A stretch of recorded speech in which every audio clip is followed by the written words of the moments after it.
free on 102.9 CFAR, CFAR 590, and FlinFlonOnline.com. This crowd is going berserk. Brought to you in part by the North of 53 Co-op, Bailey Homes, Hud Bay, Great North GM, KFC, Arctic Beverages, and Jim's Custom Doors and Windows. And that is a beauty. Now here with the call to action. Oh my goodness! What a scrap here! The one and only. The building is selling 50-50. If you hear me, come up to the booth. I want to 10 seconds.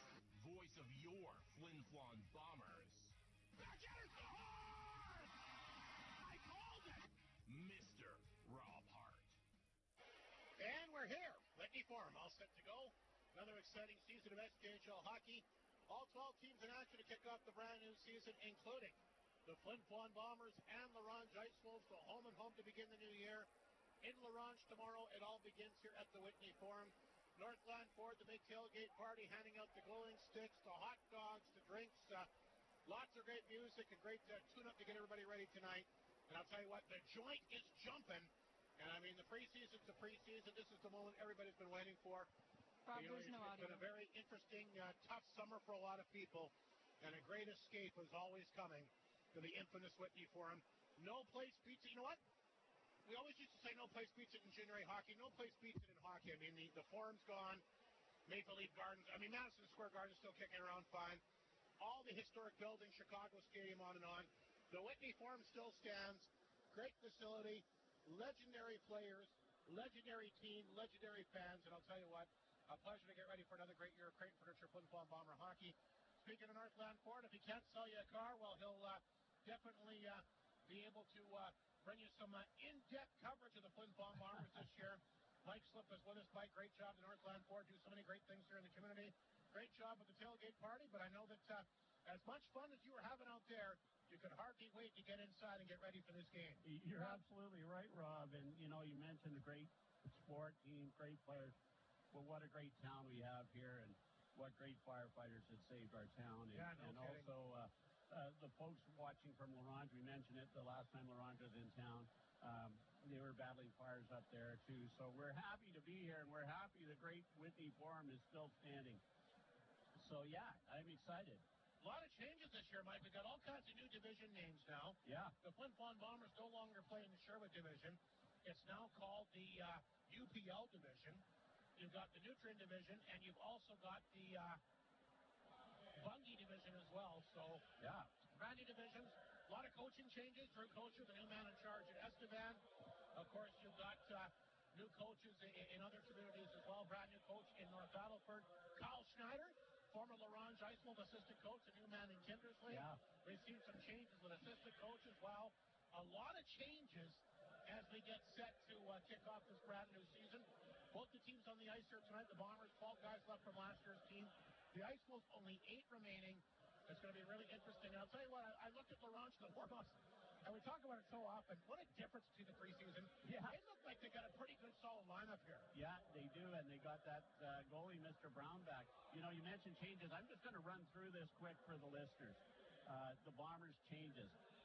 Ryder Ringer, Keith Gruner, Carter Cormier, Anthony Piccinino, Cole Tanchuk, Leighton Carruthers, Liam Hunks, Ty Olofsson, Matthew Kiefer, Kenny Marquardt, Luke Lepper, and Colin Sim. Let's hope Mike Reagan's a fantastic record of getting players in Flin Flon works this year, because the Bombers lost 12. That's half the team. And I think the big question is going to be goaltending. I mean, Mr. Peck is only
Saskatoon, Saskatchewan defenseman number 3, Bennett Lytle.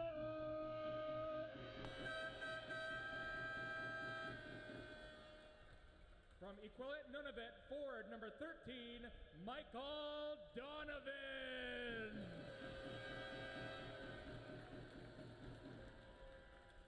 From Saskatoon, Saskatchewan, forward number 14, Leo Sept.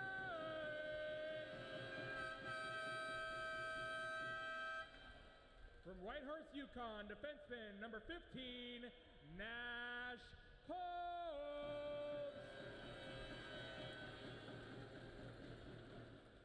From Creighton, Saskatchewan, forward number 16, Ryder Muka.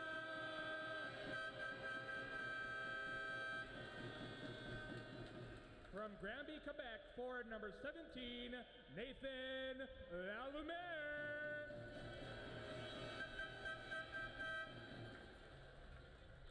From White Rock, BC, forward number 18, Jacob Bauman. From Regina, Saskatchewan, forward number 19, Ryan Ulmer. From Fort St. John, BC, forward number 20, Reed Arbery. From Anchorage, Alaska, defenseman number 21, Beck Bethard.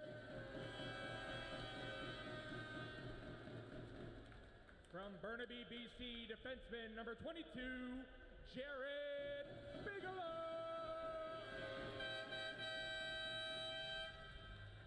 From St. Raymond, Quebec, forward number 23, Maverick Delisle.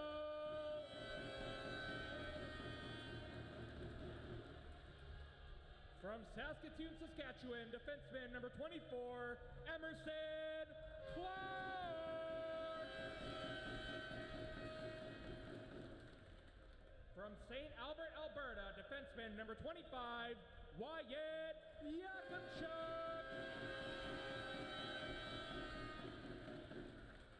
From Saskatoon, Saskatchewan, forward number 26, Rhett Hewitt.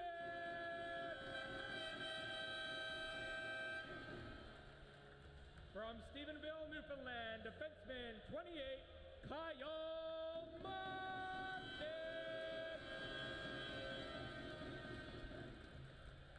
From Syracuse, New York, goaltender number 29, Matt Bradley.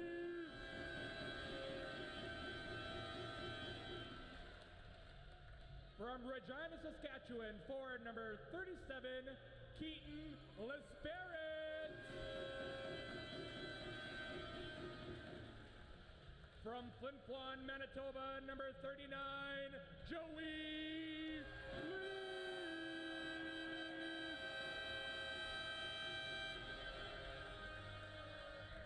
From Flin Flon, Manitoba, forward number 41, Wyatt Stinson.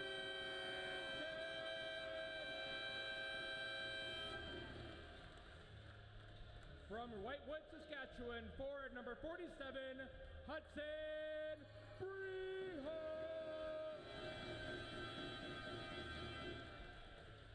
And for your leadership group, from Levi, Quebec, defenseman number 8, Xavier Fauchon.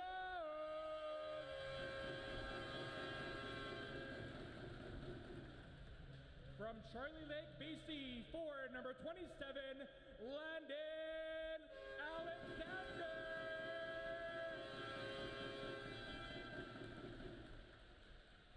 From Boucherville, Quebec, defenseman number 6, Nathan Mounier.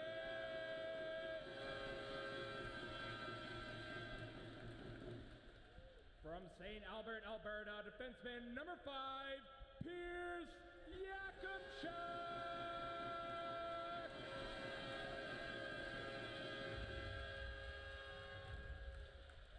And behind the bench, entering his 8th season as an athletic therapist, Jason J-Rock Seville.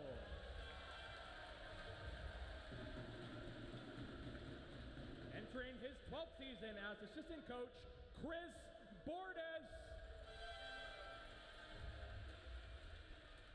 Entering his first season as assistant coach, Tyler Stern.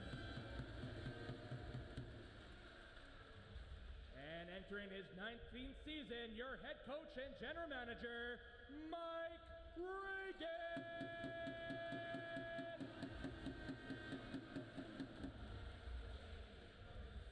Ladies and gentlemen, let's give it up for your 2025-26 Flin Flon Bombers!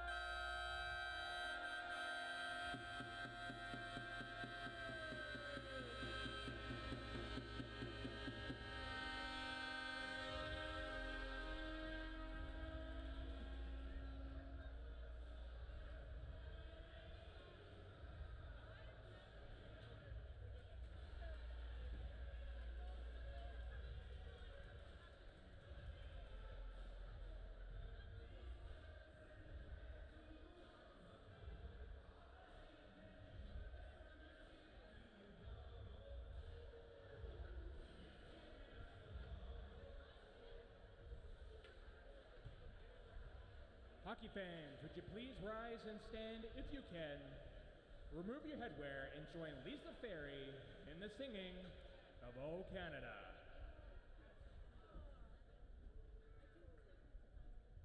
Thank you, Mike, and the Flin Flon Bombers.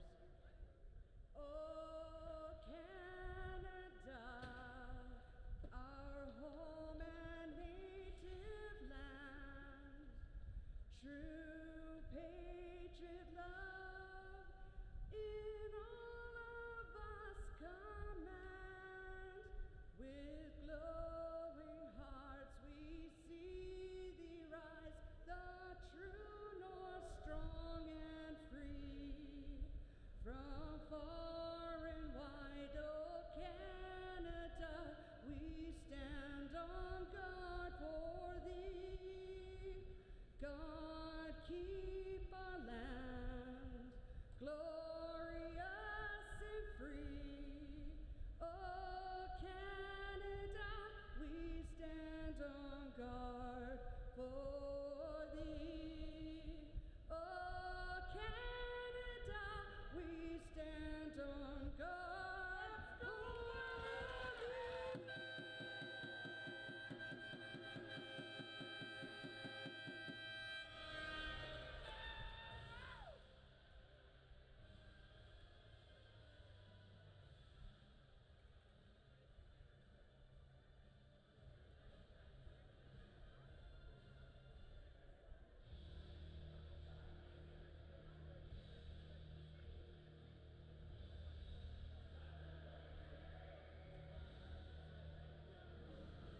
Here is your Flin Flon Bombers starting lineup, brought to you by McDonald's. Up front, number 47 is Hudson Brehall. Number 39 is Joey Lees. Number 16 is Ryder Muka. On defense, number 8 is Xavier Fauchon. Number 15 is Nash Holmes. And in net, number 1, Devin Perry.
check, 1-2 check.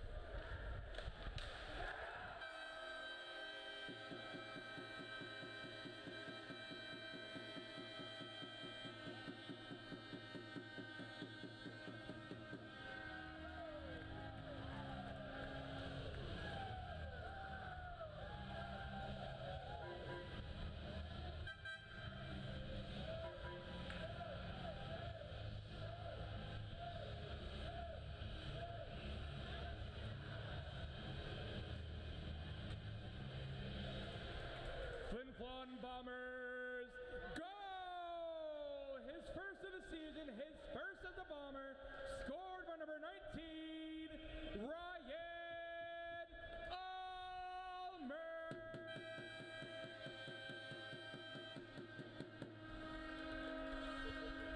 The assist to number 3, Bennett Leibel. Time of that goal is at 1:36.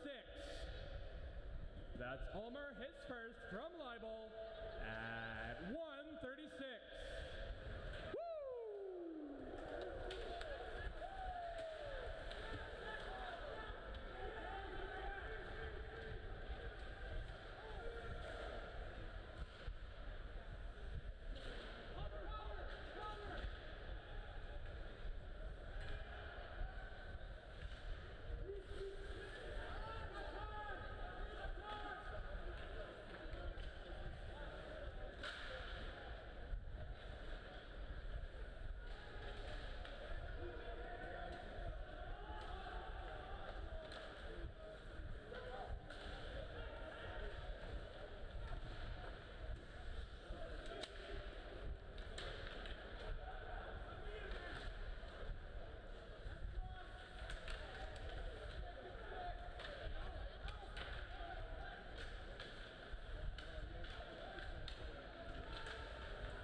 Flin Flon Bombers, goal! His first of the season, scored by number 8, Xavier Fauchon.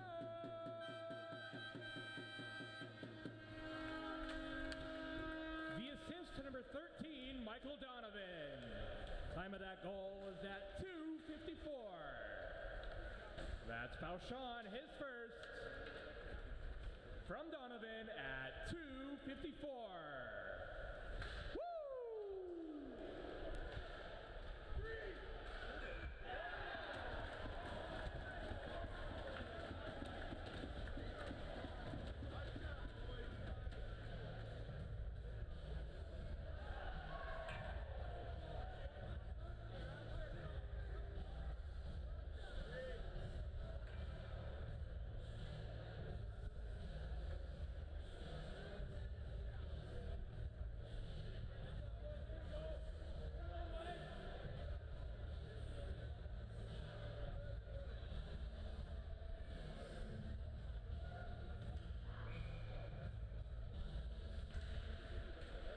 The Ronge Ice Wolves' first goal, scored by number 13, Alexander Raskin.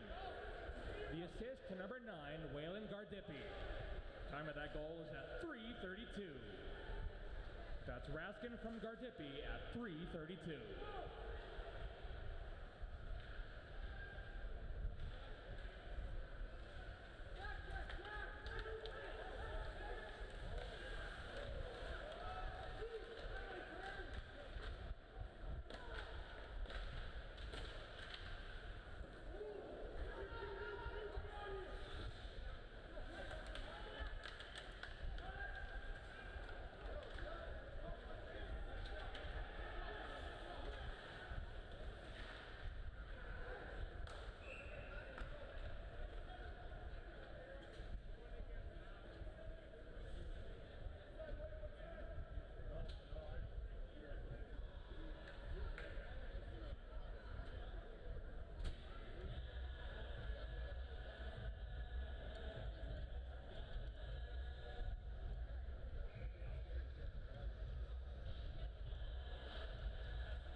Ice Wolves penalty to number 22, Ryder McKinnon. 2 minutes for interference. Time of that penalty is at 5:06. That's 22 McKinnon interference at 5:06. It is now time for a power play sponsored by Source Embroidery.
Flin Flon Bombers goal! A power play goal.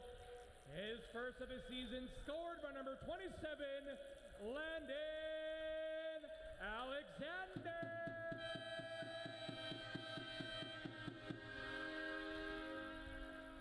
The assist to number 39, Joey Lees, and number 41, Wyatt Stinton.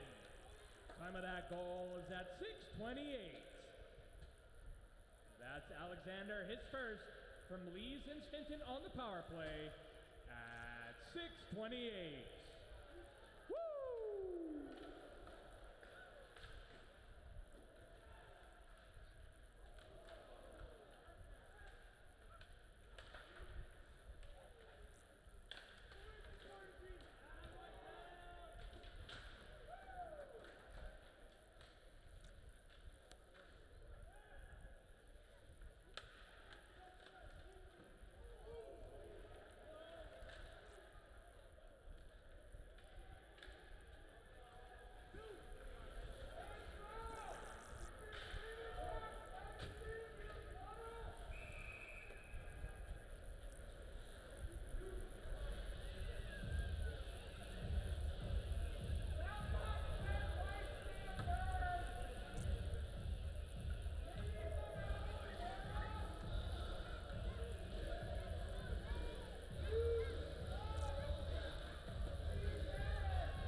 The Ronge Ice Wolves' second goal scored by number 18, Connor Holmson. Unassisted. Time of that goal is at 10:30. That's Holmson unassisted at 10:30.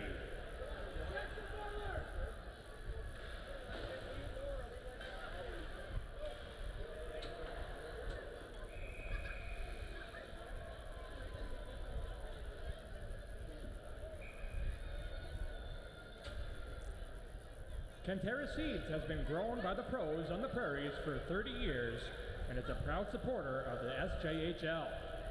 Trust your season to Cantera Seeds' high-performance roster of canola, cereals, and pulses. Cantera Seeds, always true to Canadian roots. Sherwood, the official stick, glove, and pants of the SJHL, equips hockey players around the world with cutting-edge products that unleash peak performance.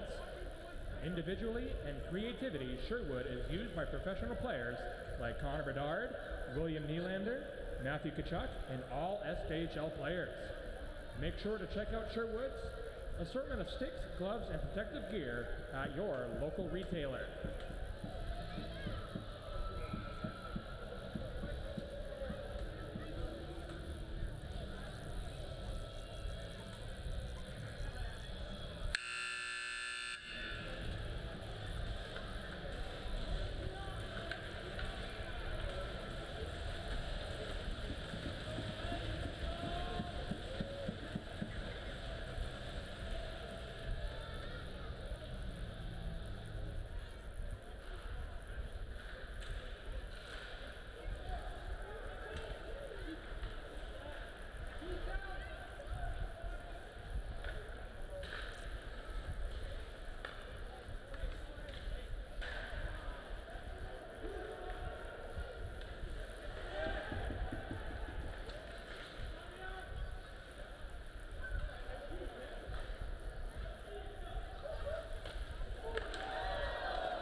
Flin Flon Bomber penalty to number 8, Xavier Fauchon. 2 minutes for hooking. Time of that penalty is at 11:36. That's 8 Fauchon hooking at 11:36. It is now time for a penalty kill sponsored by Chicken Chef.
Flin Flon Bomber penalty to number 2, Jared Miskew. 2 minutes for kneeing. Time of that penalty is at 14:43. That's 2 Miskew kneeing at 14:43. It is now time for a penalty kill sponsored by Chicken Chef.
How do you make a light?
Did have a 3-1 lead. We got a break in the action here. Mike, I'm going to need your eyes and ears to fill me in on what I missed here.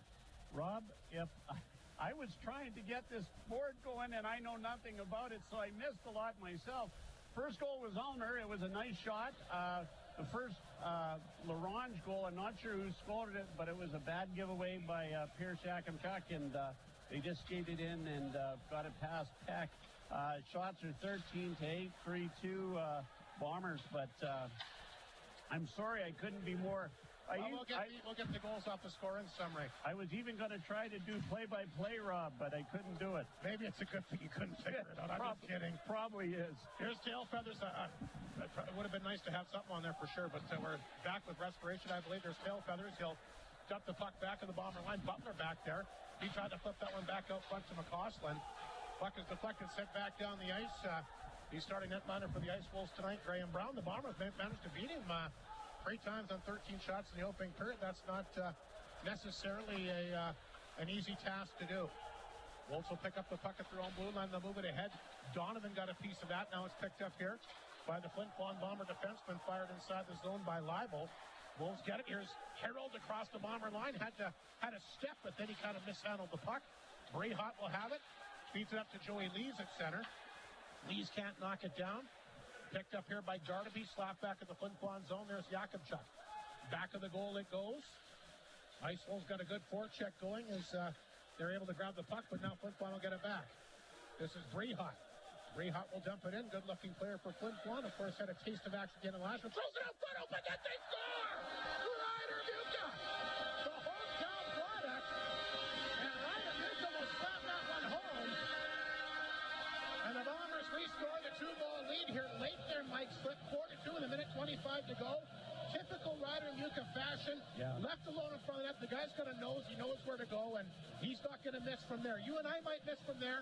Ryder Muka not going to miss from there. No way. And I'll tell you, Rob, most of the goals that have been scored have been similar to that one, where the players left alone in front of the net and was able to put in a rebound or a loose puck, just like Ryder Muka did there. Bombers will dump the puck inside the Wolves zone. There's McKinnon back to get that. He kind of mishandled it. Matthews will get to it. He'll flip it ahead. That's grabbed at center ice, sent back inside the ice zone goal. And grabbed back to the net that time by McKinnon. Boy, it's a house on fire here tonight for the big home opener. Well over 1,000 here, and been treated to a pretty entertaining opening period. A 4-2 Flin Flon lead. The local product Ryder Muka scored. There's Lalimier getting that one up. Look out, Muka looking for another one that goes out the side of the Ronge. Back up front, they fire it back door. Fired wide that time by the Bomber D-man, the newcomer, Jared Miskew. Wolves kind of struggling to get out of their own zone. They'll flip it ahead. Puck bounces at center. That's picked up here by the Wolves. Fed back to Matthews at center. He'll flip this puck back at Flin Flon territory. Lalimier for the Bombers there to get it. Up the boards to Jakubchuk. Feeds it back to Sept. Sept back to Miskew across the Laurent's line. Maybe one last chance with 22 seconds to go. Look out. Alexander goes down hard. Puck goes to the side of Laurent's net, and it's scooped up and held onto here by the Ice Wolf netminder. That's Brown, but 4-2 Flin Flon in front. Out shooting the Ice Wolves 14-8, and I missed most of the period trying to fix things up, but a very good energy in the building, and a very good energy on the ice. Yeah, the Ice Wolves look a lot different than the team we saw last time they were in town, Rob. Few more vets. They're skating nice. Arbery will throw that back of the Laurent's net. That's flipped around the boards that time by Turner. Puck comes out front. Arbery knocked it down. Spins, fires on target. Brown the save, and he's going to grab the rebound. There's a couple Bombers are in front of that, including Ryan Ulmer. A lot of Regina kids on this team this year, Mike. Yes, absolutely. A few from Saskatoon, too. I was trying to see who the captains were. Pierce Jakubchuk's one. Bouchon is an assistant. I'm assuming Joey Lees would be. I didn't notice there's Bouchon. Well, that's going to do it for the opening period here tonight. We got a lot of work to do to try to regroup here, but thanks for bearing with us back on FlinFlonOnline.com, 102.9 CFR, and of course, Flow TV as well, trying a new system tonight, and we thought we had all the bugs and whistles figured out, but oh well, that happens sometimes. The good news is we're on the air now, and looking forward to, of course, the rest of this hockey game tonight. A 4-2 Flin Flon lead. We're going to take a break. We've got a lot of commercials to play and get ready for our opening intermission tonight, courtesy of the North of 53 Consumers Co-op. But Ryder Muka's made it a 4-2 hockey game. First period scoring summary in the first intermission show for the Co-op coming up on 102.9 CFAR and FlinFlonOnline.com. Great North GM in DePaul is one of the leading new and used vehicle dealers in northern Manitoba. Well, equipped with a highly trained and professional sales department. It was my fault because apparently I have poor eyesight and it was muted. Get the best service for your car. That is correct. At an amazing price. Great North GM. Yeah, I'm just really sorry for panicking you like that. North GM. Bailey Homes has 50 years of experience in the North, specializing in RTM homes and foundations, and are also proud supporters of our community. They are so thankful to Flin Flon and the surrounding areas for supporting them for all these years. They're always willing to chat with a potential customer to help Bailey Homes show what they can do for our community. Visit bailey-homes.ca to find out how they can help you build the home you are looking for. Every day, healthcare aids improve the lives of those in need. University College of the North's Healthcare Aid Program can prepare you to make a difference. Aids provide comfort, dignity, and support to those who need it. UCN's Healthcare Aid Program is hands-on, close to home, and starts in September. In just 6 months, you could be ready for an in-demand, rewarding career. Apply now for fall 2025. Visit ucn.ca for more info. UCN, here you can. University College of North sa kinutigis kinomagay nao ay kanto patyan nao ucn.ca UCN Hegutaga Pag-Ispano.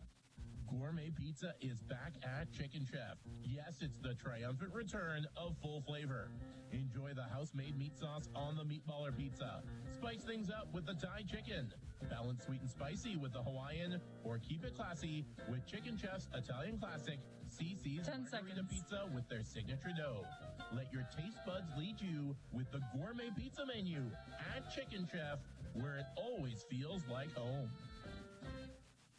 And welcome back to Whitney Forum, our opening intermission show here for the North of 53 Co-op tonight. Let's take a look at the first period scoring summary for Northland Ford. And the Bombers get on the board a minute 36 in. Ryan Ulmer gets his first, Leibel the assist. They'd make it 2-0 less than 2 minutes later. Xavier Fashad, I really like this guy in the preseason. He is as smooth puck-pulling D-man as I've seen in a long time. Yeah, he had a nice one. He scores his first. Donovan the assist on that. The Ice Wolves will come back, though, just over 30 seconds later at 3:32. Raskin gets his first from Gardapi to make it a 2-1 game. Bombers restore the 2-goal lead. Landon Alexander had a night. It's a power play goal. Now that you reminded me, it was a nice goal to Landon Alexander. Well, power play marker. Lees and Stitten the assist 3-1, but once again the Wolves will respond. Connor Holmson, the former Bomber, gets a goal against his team. And then, of course, the goal that we actually did get on the radio tonight, Ryder Muka had 8 in the preseason. Boy, I think he's going to have a real standout season. He gets his first. That was from Hudson Brehot at 18:35 to restore the 2-goal lead. Flin Flon in front 4-2. Shots in that opening period, like we mentioned, were 15-8 Flin Flon. And power plays right now for the Flin Flon Bombers. 1 for 1. The Ice Wolves 0 for 2, and that's the Northland Ford scoring summary here in the opening period tonight. Yeah, I wish I could say it was an exciting period for us, Rob, but neither of us really watched it. I was, as I say, Rob, the great Rob Hart, not only a troubleshooter and announcer. Well, no, it was the engineer that figured it out. Fantastic job. And as I say, I was about to try play-by-play, but I couldn't get it working, so you all were saved. Well, I mean, I'm sure people would have appreciated the effort nonetheless.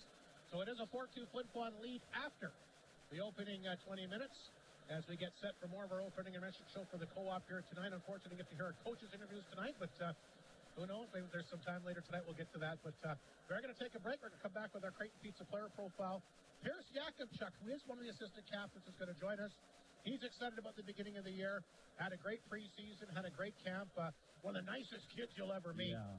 I think he's one of those guys that you'd be hard-pressed to see anything bad about. He's such a nice guy and such just a good human being. Never quit smiling, Pierce Yakimchuk. He is a great human being. We'll take a break. His comments are coming up next here on the one and only 102.9 CFAR Flin Flon online.com.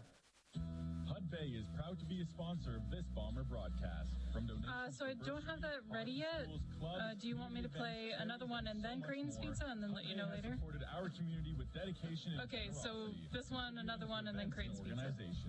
Hudbay thanks the people of Flin Flon for their continued support.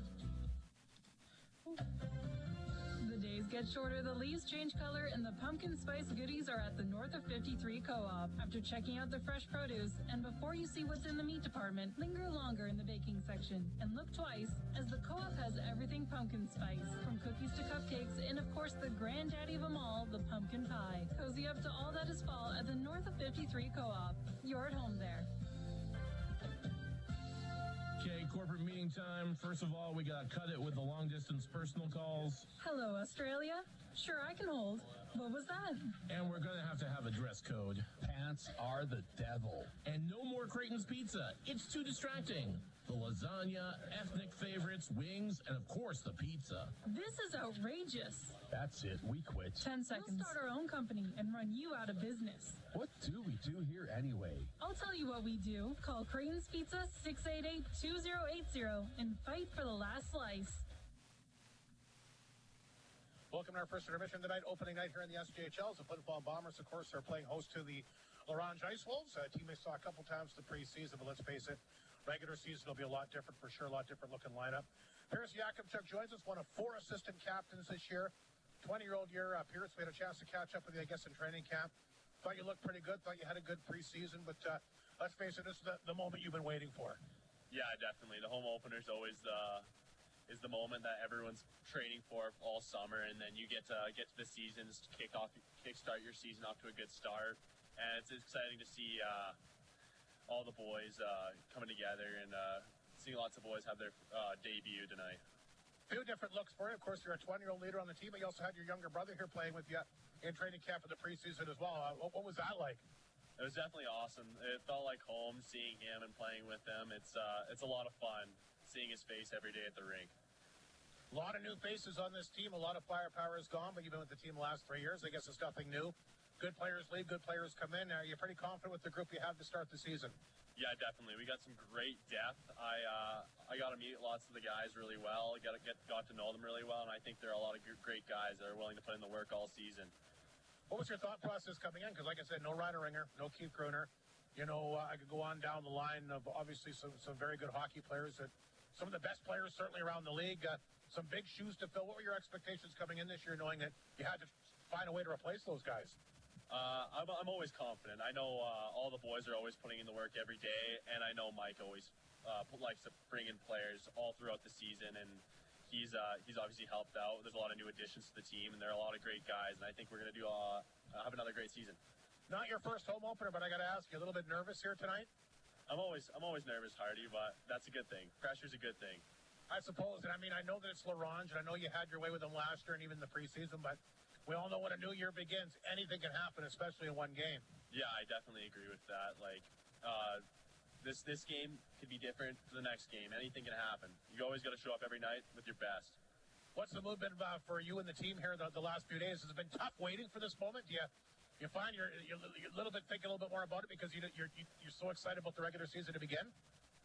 You know, like, I don't think so. I think every practice I show up and I'm working as hard as I can, and I think the boys are thinking the same. Like, obviously we're all excited for the game, but it's every practice will be the same. We'll all always show up with 100% work ethic.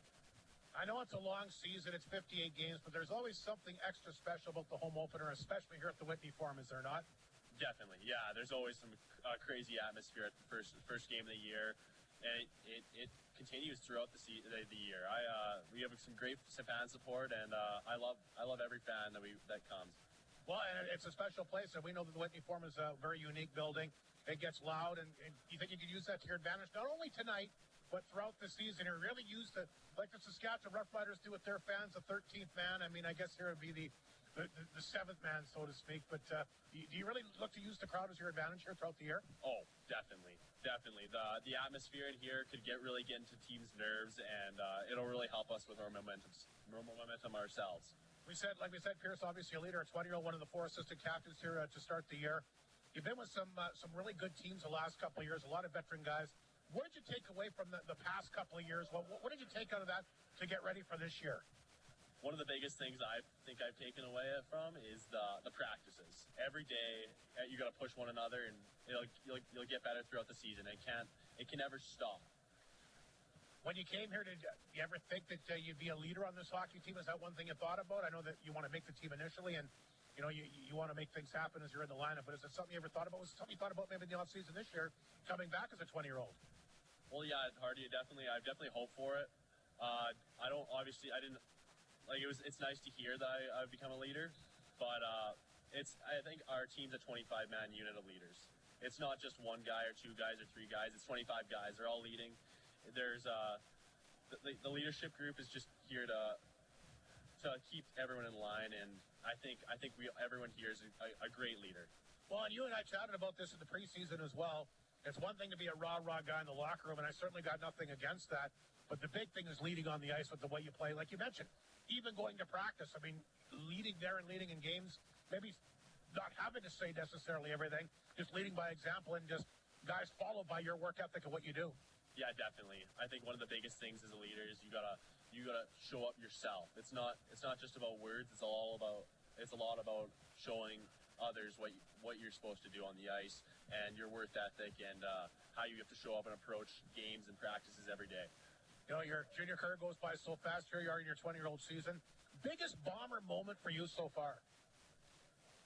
You know what, Hardy? There's been a lot of big moments in this rink and with this team, but I think any playoff game is a big moment. I think of all my home openers, playoff games, they've been huge moments.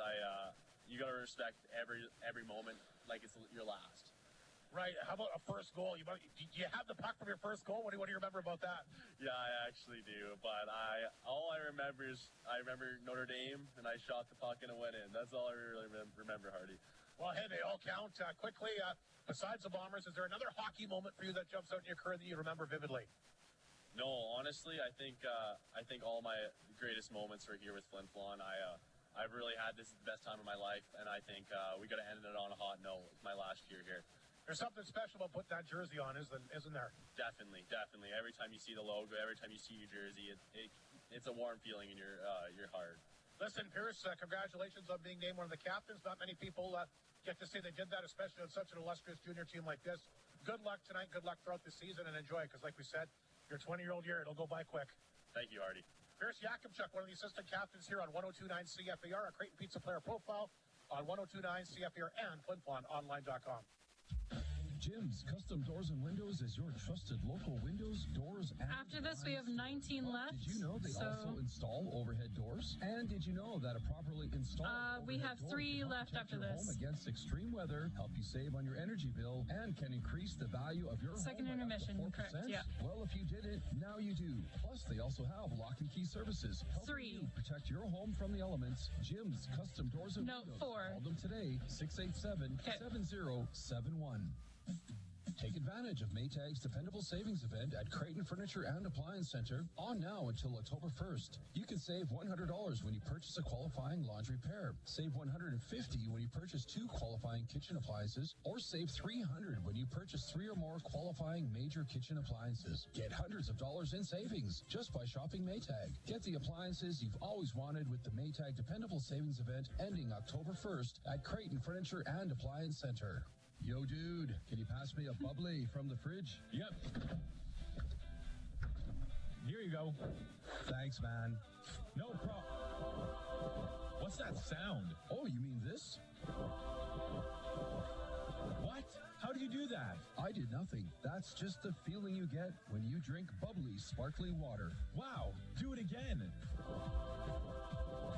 12 flavors, 0 calories, 0 sugar, and a tasty, refreshing feel. Bubbly sparkling water. Northland Ford proudly supports the Flin Flon Bombers throughout the SJHL season. We know that the Bombers will play tough like the Ford F-150, the toughest truck on the market for over 40 years. Northland Ford helping the community cheer on the Bombers as they work to bring a championship to the best fans in the league, and they provide the best selection on their line. In the North, for the North, Northland Ford, the dealership you tell your friends about. And welcome back to Whitney Forum. Here, Rob Hart, along with Mike Slip, as we take a look at the McDonald's out-of-town scoreboard. Like we mentioned, all 12 teams in the SJHL are in action here tonight. Melville, a 2-0 lead on Estevan. That one is midway through the opening period. Humboldt leads Warman 1-0. Of course, that's the first ever game, like we mentioned, in Warman at their brand new building. First game in franchise history. Yorkton a 1-0 lead on Weyburn midway through the opening period. Kindersley Battleford has not begun. Or sorry, it has. It's just scoreless underway in the opening period. And a big one tonight.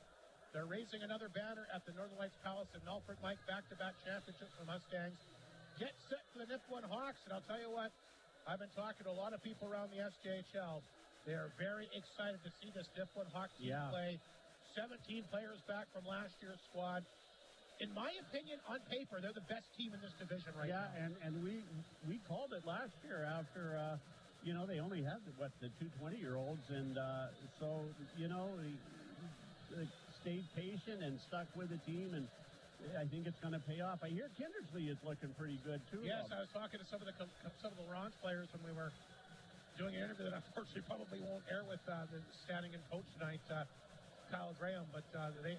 Of course, Kyle Stratton, the former LaRonge assistant coach, has moved into Kindersley as the new bench boss. And, He's got some Western Hockey League guys that have come back, a lot of returning guys from last year's club, and you're right, that will be a team to watch as well. Yeah. So it's going to be interesting, because it's great to see teams like Kindersley looking good.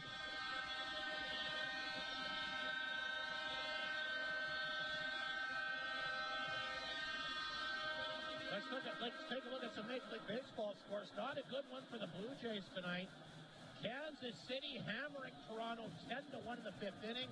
The good news for them is Atlanta beat Detroit 10-1 today. Baltimore leads the Yankees 4-2 in the seventh, and Tampa Bay's got a 3-2 lead on Boston in the seventh inning as well. So teams that are directly behind them are losing. Cleveland might be the hottest team right now, 8 wins in a row. Yeah. They got Minnesota down 2-0 in the fourth inning.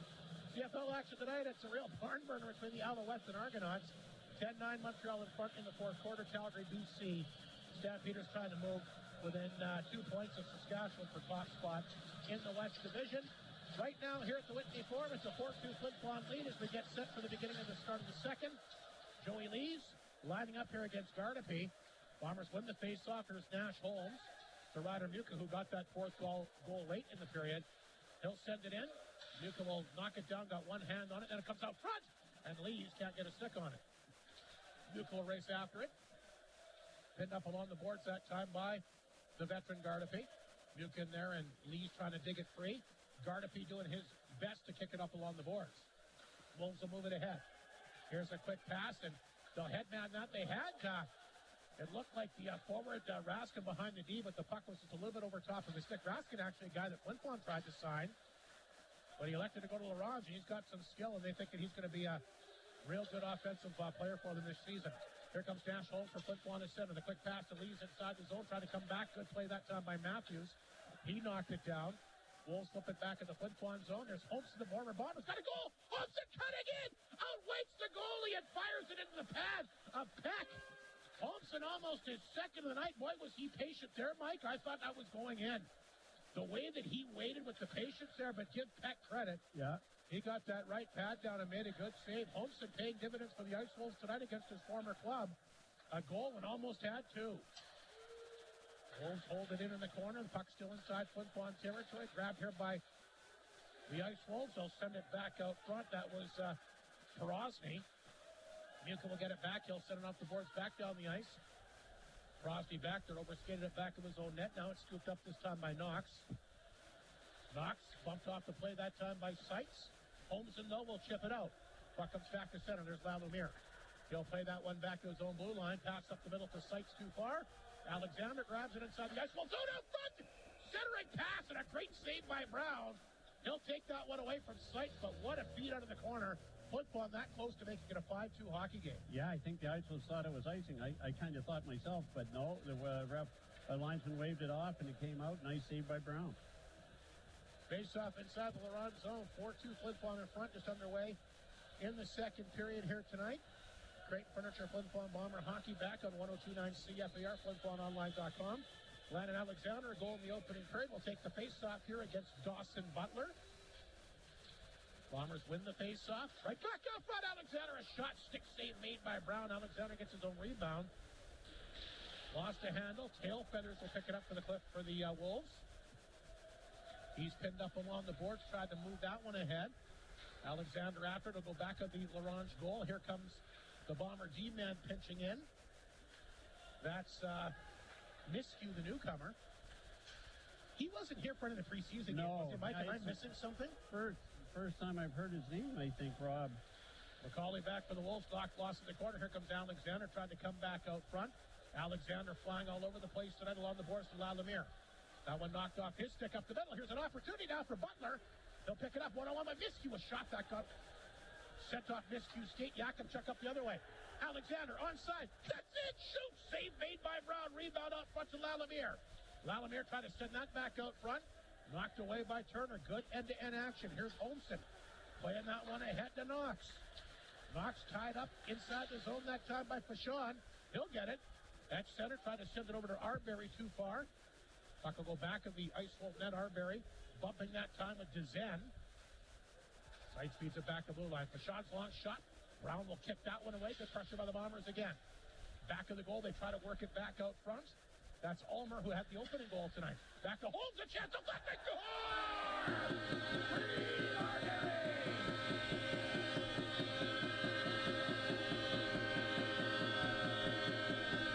Reed Arbery with a beautiful redirection on the shot to the blue line by Flin.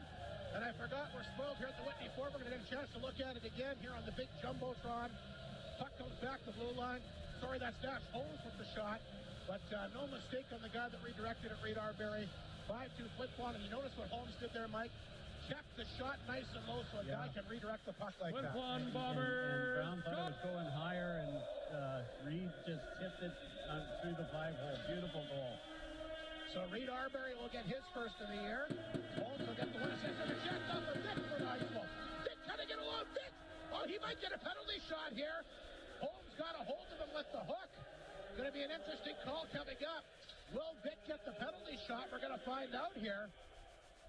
No, he's not. Do you think he should have got a penalty shot there? No, I don't, Rob. Didn't get the shot off. No, but I didn't think it was that bad of a hook. It probably was a penalty. I'm not saying that, but I just didn't think it was that bad. Well, the Ice Wolves are going to the power play for the third time tonight. They're 0 for 2. A 5-2 Flin Flon lead. Reed Arbery's first of the year as Gardepy will take the face-off here against Joey Lees. In the Flin Flon zone to the right of the goaltender. The opening night starter, Devin Peck. Bombers get the puck back to center. Here's Mounier for Flin Flon. Knocked away. Ice Wolves get it back to center ice. Picked up and hammered inside the zone that time by McKinnon. Puck goes to side up. They come back out front. Nice job, Joey Lees. Back checking. Took that one away from Gardepy. Harold will put that in the corner for Gardepy. Back to McKinnon at the point. Lots of traffic in front. Sends it over top of the Bomber net. Grabbed here by the Wolves, Matthews. And knocked off his stick back down the ice. Brown will make the save. He'll throw that back to Gardepy at center. There's Gardepy. Sliding it out front. There's Vachon for Flin Flon. Intercepts it. Can't get it out, though. Or they're going to say that I don't know. McKinnon was outside the line when he knocked that down. 1:17 to go in the power play. And 15 and a half minutes remaining in the second period. A 5-2 Flin Flon lead. Beautiful goal by Reed Arbery to open things up here early in the second period. Tell you, one of the good things about being off the air is that I got to hear from our old friend Curtis Von Sprecken, Alex Von Sprecken's dad. Oh, yeah. Wondering why we weren't on the air. His mother is not happy. But it's great to hear from Curtis. Great family. Here's a chance for Prezzotti coming in. Poked away by Peck. I always love the goalies that had the poke check. My old big method of trying to keep pucks out of the net back in my day. It worked once in a while. Vachon back inside, and that's the only thing I had, really. Well, it's not a bad glove hand either, if I do say so myself. Vachon inside his own zone. Look out. He's going to hammer this off the glass back inside the Wolves zone. Then he'll chase to Zen back. 46 seconds remaining in the Ice Wolf power play. 15 minutes to go in the period. Ronge on the power play, trying to get back in the game. They're down 3. They got the puck in their own zone. That's Knox. A little trouble handling it. Fed it back to Turner. He's at center. Back to Knox. Over top of his stick. Intercepted here by Leibel. Here comes Leibel short-handed. He'll flip it in wide of the mark. Brown will pitch it to the corner. Picked up this time by Dezen. No trouble getting going there as he's knocked on the ice that time by Lalimier. Here comes Porosny. Knocked out at center. 2-on-1 short-handed. Lalimier with Mounier. Lalimier hangs on. Shoots. Good save, Brown. And you notice the difference between him and rookie goalies we saw in the preseason, the way he came out to challenge the top of the blue paint. Absolutely. He's not the biggest goalie, Rob, but that's exactly what he came right out and attacked. Yeah. That's a good save. Tail Feathers comes back to get it. Power play is over. We're back to 5 aside. Wolves will dump it in the Flin Flon zone. There's Jakubchuk, had to be careful. Rims that around the boards to Arbery, who got the 5th goal. Bumped off the puck that time. Poked ahead. And the Bombers will try to get something going here. They'll send that down the ice. That's Lesperance. Lesperance goes in there. Tied up with Kalinic. Kalinic throws it back out front. Holmes will knock it down. Spins, fires. Almost went in again as it hit a stick and just missed in front of the net. Bombers getting a lot of traffic in front of Brown. They try to throw that one back out, but Ice Wolves will knock down the puck and they'll get it back to center. Picked up by Butler. Sent on target. Peck the save. And he'll hang on. 5-2 Flin Flon, 19-9. Bombers right now leading the shot clock so far here in the second period. And so far, so good on the specialty teams. 1 for 1 on the power play, and they've killed all 3 LaRonge power plays. Yeah. You know, the pace of play is very good. Back and forth, and The shots this period, 7-2, but Ronge has had some good chances. Well, they had that partial breakaway. Yeah.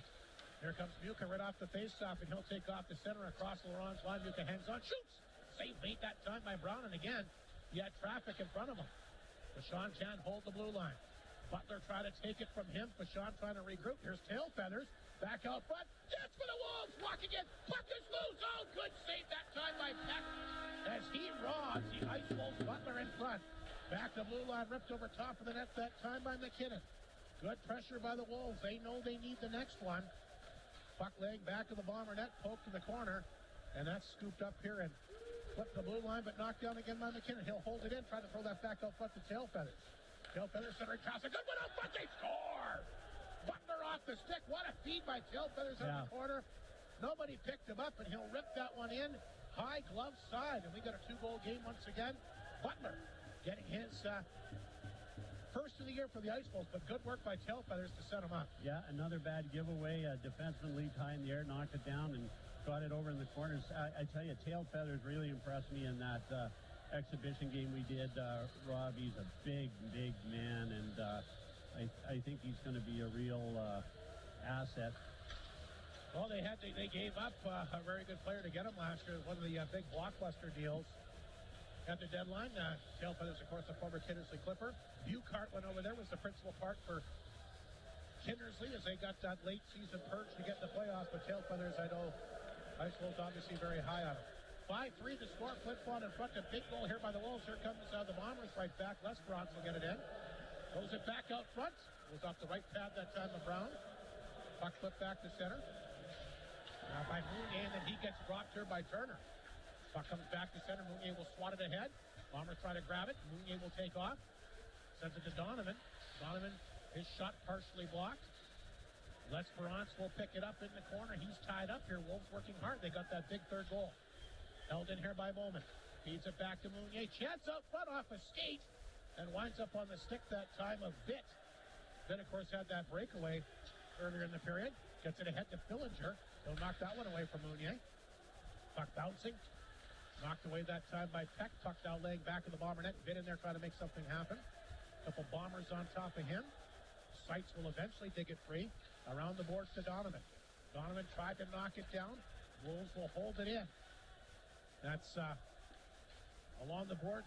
Dug free here by Leibel. Took that one away from Zilber. And then the puck is slipped up over the glass and out of play. 11:39 to go. Lots of goals. More goals than you expected in this game? Yeah, absolutely. And as I say, the pace of play, it's a very entertaining hockey game. But yeah, the amount of goals is... goalies getting their feet under them, maybe, Rob.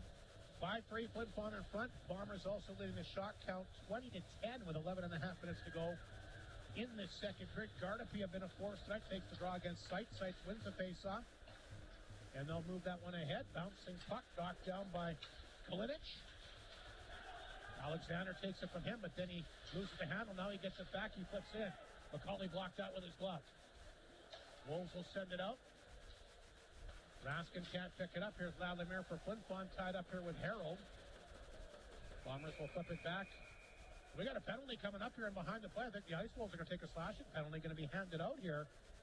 It looks like to Case and Harold. So the second power play of the night, Pepsi power play time here for the Bombers.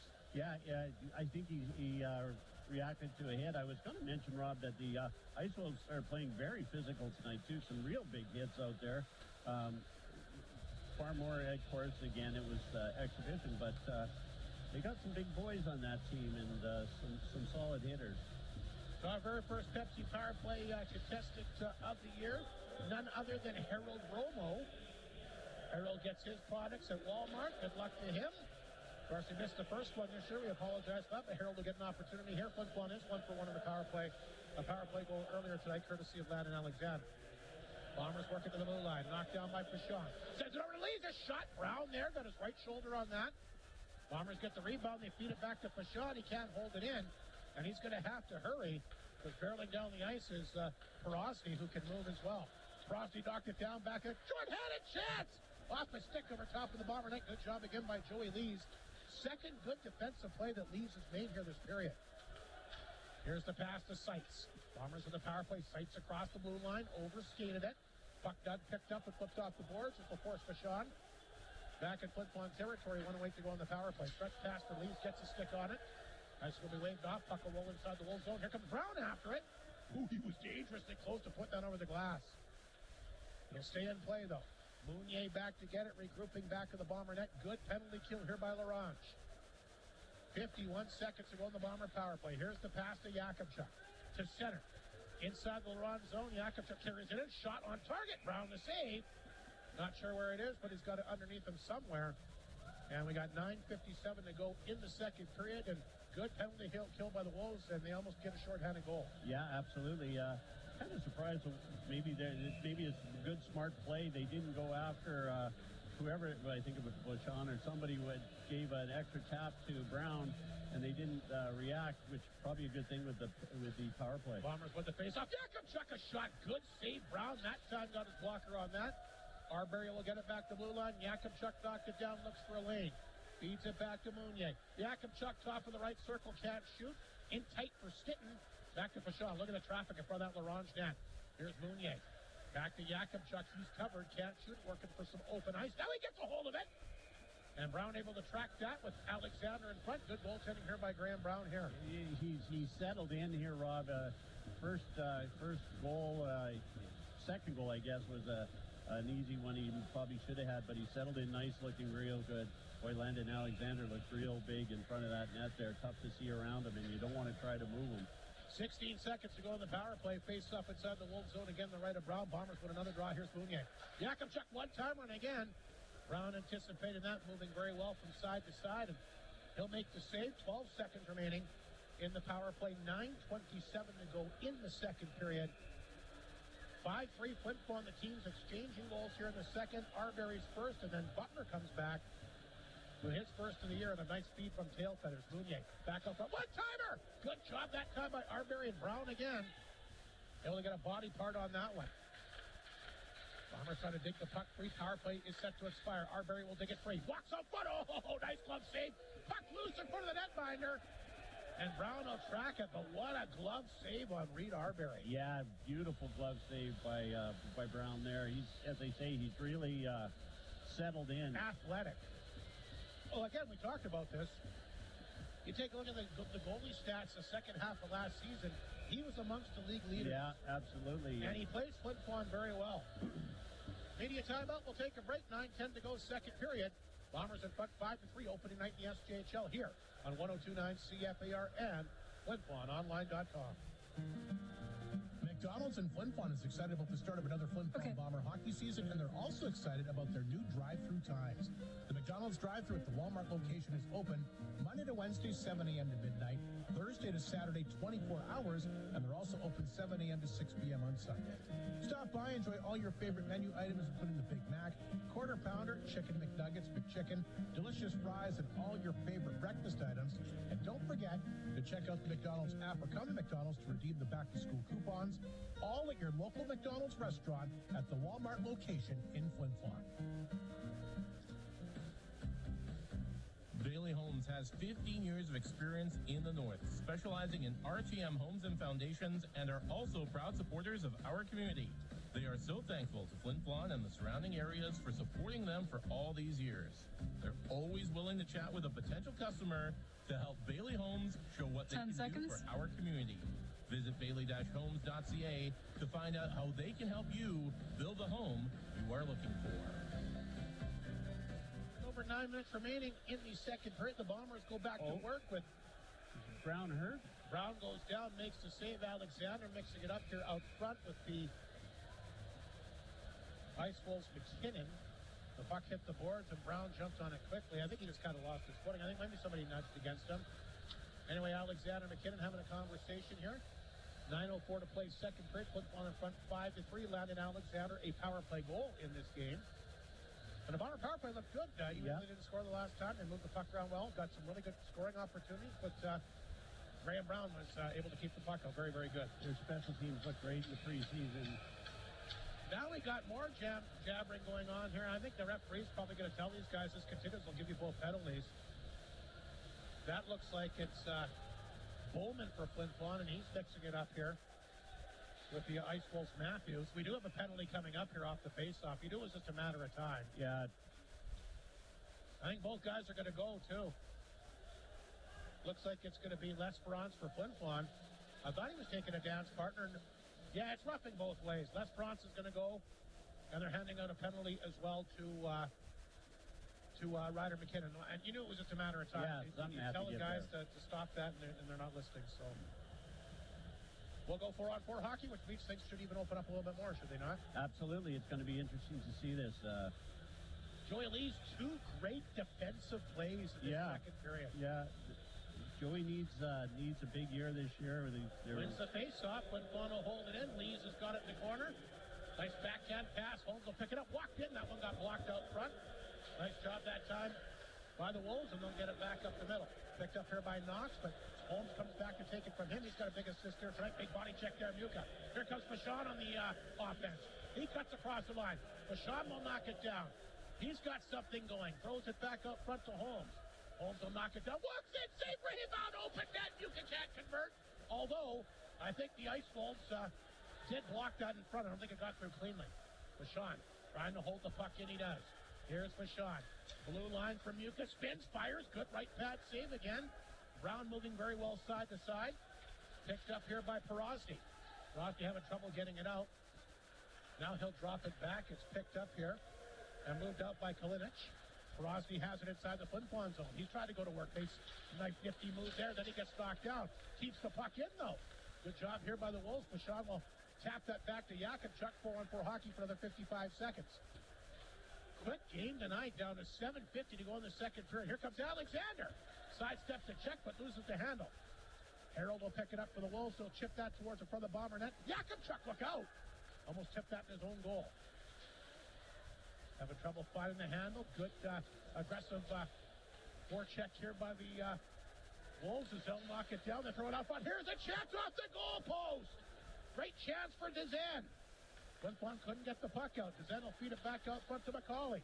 McCauley's got it. Throws it on target. And this is something we did not see in the preseason, Mike. The Bombers struggled to get the puck out, and you saw what happened there. The Ice Wolves were a goal post away from making it a one-goal game. The Ice Wolves have been like that all game, Rob.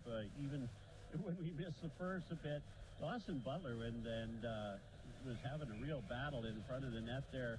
And on the other end, Joey Lees was really battling with somebody in front of the net. So Bombers good win the rugged draw. hockey. Wyatt Stinton will win the face-off, and he'll feed it back to Arbery. There's a nice pass to Stinton back to center. Sitting across the Ronge line, he'll bring it in deep. Battling in the corner that time with the Wolves. Turner, a big body throw. Already a couple nice body checks tonight. Throws it back, and the goal picked up by Matthews.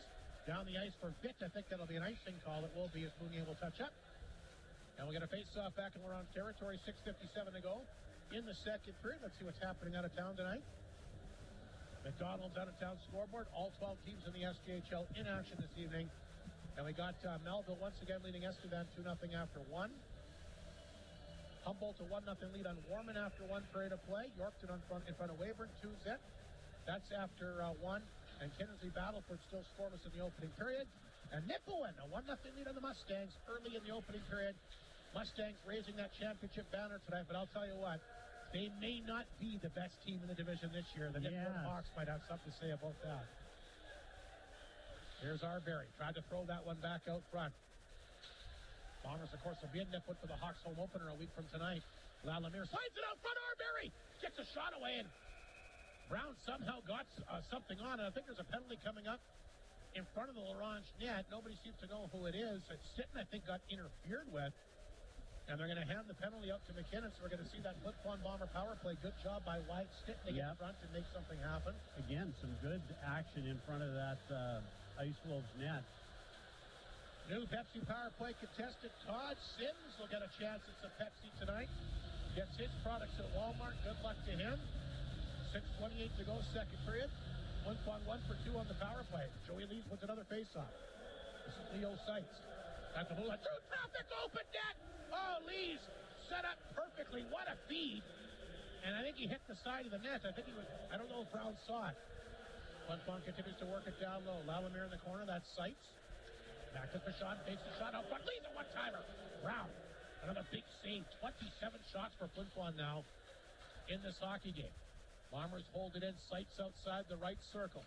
Back to Fashawn, to Sights. Lalamere out front to Lees, and he gets robbed. What a save by Brown. They've set up Lees not once, but twice backdoor. First time Brown got lucky, they fired off the side of the net, but he reaches down with that right pad. That's a great save. And he had a great slapper from the... He's the difference in this game right now. Yeah, I agree. A minute 26 to go on the Flin Flon power play. Again, it looks absolutely smooth. Everybody getting opportunities. They win another face-off. Lees will knock it down. Bounces the pass to Ryder Muka. Muka will feed that back to Fashawn. One-timer. Sights scores! Leo Sights on a one-timer.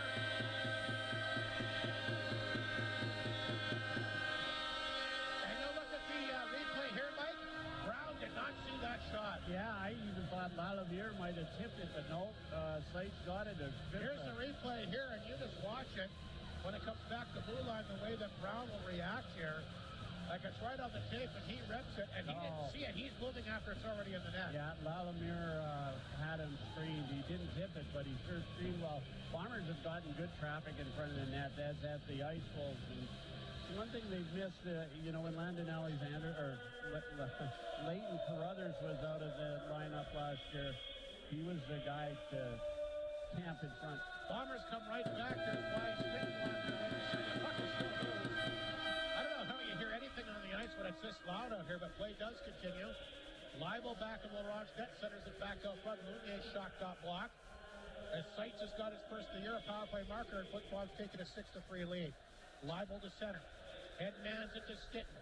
Stitten across the line. Badon gets a buck out front. Over Spitfires. He didn't miss by much. Leibel will keep it in. Flin Flon in front 6-3. 5:04 to go second period. Leibel back of the Ice Wolf net. Backhand pass out front. Intercepted this time.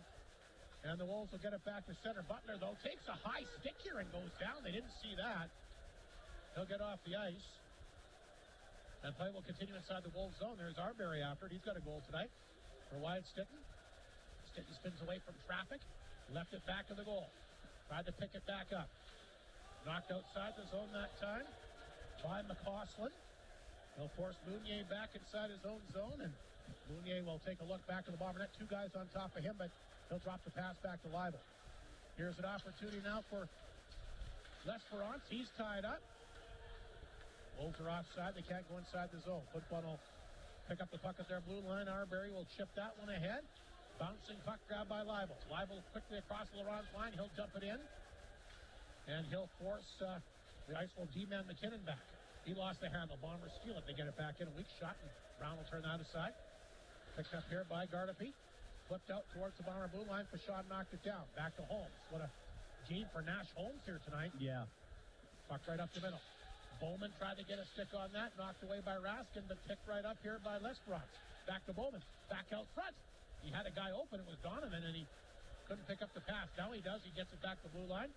Good pressure here by Flin Flon in the fourth line. L'Esperance out front. Bouncing puck. And a good opportunity for L'Esperance. Brown will make the save. 36 shots for Flin Flon. With a mad melee at the side of the Laurent net. L'Esperance is in there. Somebody's got a hold of him trying to make the number out here. It's number 20 in Matthews. L'Esperance Matthews. And we got the Laurent's trainer taking. The Butler took that high stick here, Mike, and he's leaving the ice here. Yeah, it looks like he might have got cut there. Yeah, I think he did. He's leaving the ice here at the Laurent's trainer, so hopefully we'll get him sewn back up. And a couple of penalties, Rob. Well, you knew it was going to happen when the guy gets thrown to the ice. He got thrown into the boards. It looked kind of dangerous, but... Coincidental minors being assessed for the second time this period. We've seen 4-on-4 hockey. Leo Sights, a beautiful power play goal here by Flin Flon, has restored the 3-goal lead. Boy, a lot more goals in this game than I was expecting, I got to be honest. Yeah. Missed most of them in the opening period, but boy, the action's been intense. Sights, Alexander, Yakupchuk, and Miskew on the ice for Flin Flon. Wolves will counter here with McCauley, who's got the puck right now. He'll throw that one back out front, picked up here by Kalinic, a new player for them. Brosny and Knox are the 4 Ice Wolves on the ice. Speaking of Brosny, here he is at center. Boy, this guy's got some nice dangle. Brosny, right side. Back in the Flin Flon net, looking for someone to give it to. He'll come back to blue line. Nobody home. Boy, Brosny looked pretty good there, though. McCauley fans on it. Stolen by Alexander, and he just can't convert. Almost a real bad giveaway in the Ice-Wolf zone. They do get it back to center ice. Gardapi back out there.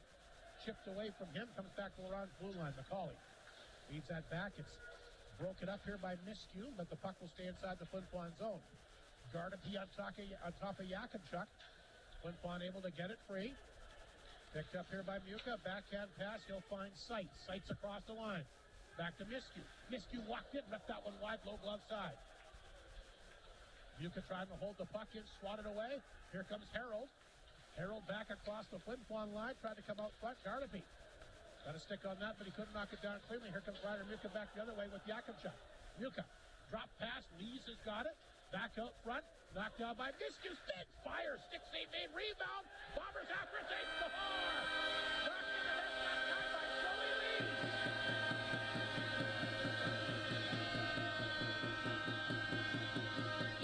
A couple of terrific opportunities for him earlier tonight. You know, that's a big gorilla off his back. You know he's expecting a big year. He had 4 goals in the last 2 preseason games. Miskew's chance. Puck loose in front, and there's Joey Lees. He'll fire it to 5-hole here, and the Bombers will take a 7-3 lead with 2:14 to play. But nice to see Lees convert. He had some tremendous opportunities earlier. Brown stopped him, but Lees determined, and he'll get that one for his first of the year. Absolutely. That was just straight determination on Joey Lees' part. No give up in that one. 7-3, Flin Flon in front, 2:05 to go in the second period. As the hometown kid, Joey Lees, has got the crowd rocking and rolling here tonight. Hit for the Ice Wolves will knock it down back of the net. Swings it back to the blue line. Knocked down by Matthews. His shot wide, puck bouncing. Wolves after it. That's picked up here by Vitz. Backhand. Good opportunity there. Nice wraparound and a good save that time by Peck. That might be Peck's best save of the night. Meanwhile, the Bombers will carry it up the ice. Here comes Lalemire. Over to Stitton, down the wing. Stitton out front. Oh, Lalemire almost there to tap that one home. Good end-to-end action again. Puck picked up here by the Wolves at center. Sent inside the Flin Flon zone by Matthews. Nash Holmes will play that one back to Stitton. And he'll quickly send it back to Lesperance. Here's Lesperance. Across the line. Back to Lalemire. Out front. Holmes a shot. And that one hit a stick and never made it on target. McCauley for the Wolves. Tap that one ahead. It's sent outside the zone.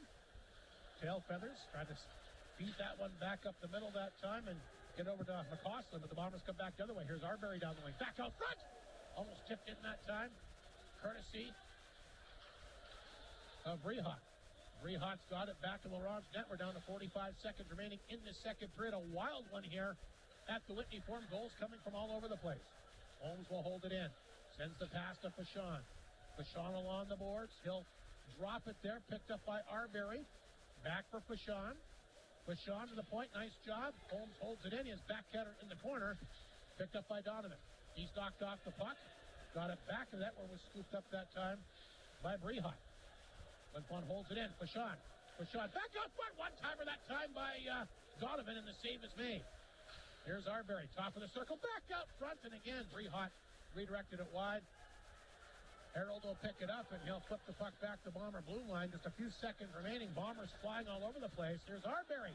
One last chance. Brehot scores! No, they're going to wave that one off. The horn just went. I think that's the right call there, Rob. I think the horn had gone. Yeah, it was a great shot, though. And I guess in a 7-3 game, the Bombers aren't going to argue that. No. Good shift by Brehot, though. Yeah, absolutely. Yeah, this one, you got it. No, and the horn had clearly already gone. Yeah, I agree. Anyway, what a wild period here tonight. The Flin Flon Bombers, you know, the thing is, Graham Brown's given up 7 goals, and he's made a lot of tremendous saves. I know. I was thinking about, the 3 stars, and he's played great. Really has. And the goals I did see in the first period, he was left on his own. He had the one that he should have maybe had that went through 5-hole, but he's played, I think he's played extremely well. Lesperance is somebody who's impressed me tonight, too. I don't know if there's been a bad Bomber on the ice there, Mike, really. No, I agree. They're flying everywhere. We'll take a break. Second intermission show for the co-op is coming up. We'll come back with the second period scoring summary, and we're going to chat with Marty Martinson. It's our first half of our SJHL preview show. And again, all these divisions have new names like we were talking about at the beginning of the show here tonight. But we're going to take a look first here at the Bungie division, and then we're going to run down the other two divisions when we're in the Ronge for the rematch tomorrow. But let's take a break. The second period scoring summary straight ahead. Bombers lead at 7-3 here on 102.9 CFAR and FlinFlonOnline.com. Creighton Furniture understands that you don't want just any For appliance the or piece period, of furniture. No, after this you one, want we have appliances and 3. Furniture that Wait, no, make a statement. 2. And Creighton Furniture has what you need to create the feel, function, and features you want in your home, including great prices on great freezers, retro fridges, and furniture with the colors you've been dreaming of. Make a statement by shopping at Creighton Furniture and Appliance Center, 688-7587. Northland Ford proudly supports the Flin Flon Bombers throughout the SJHL season. We know that the Bombers will play tough like the Ford F-150, the toughest truck on the market for over 40 years. Northland Ford helping the community cheer on the Bombers as they work to bring a championship to the best fans in the league, and they provide you with the best selection on their lot. In the North, for the North, Northland Ford, the dealership you tell your friends about.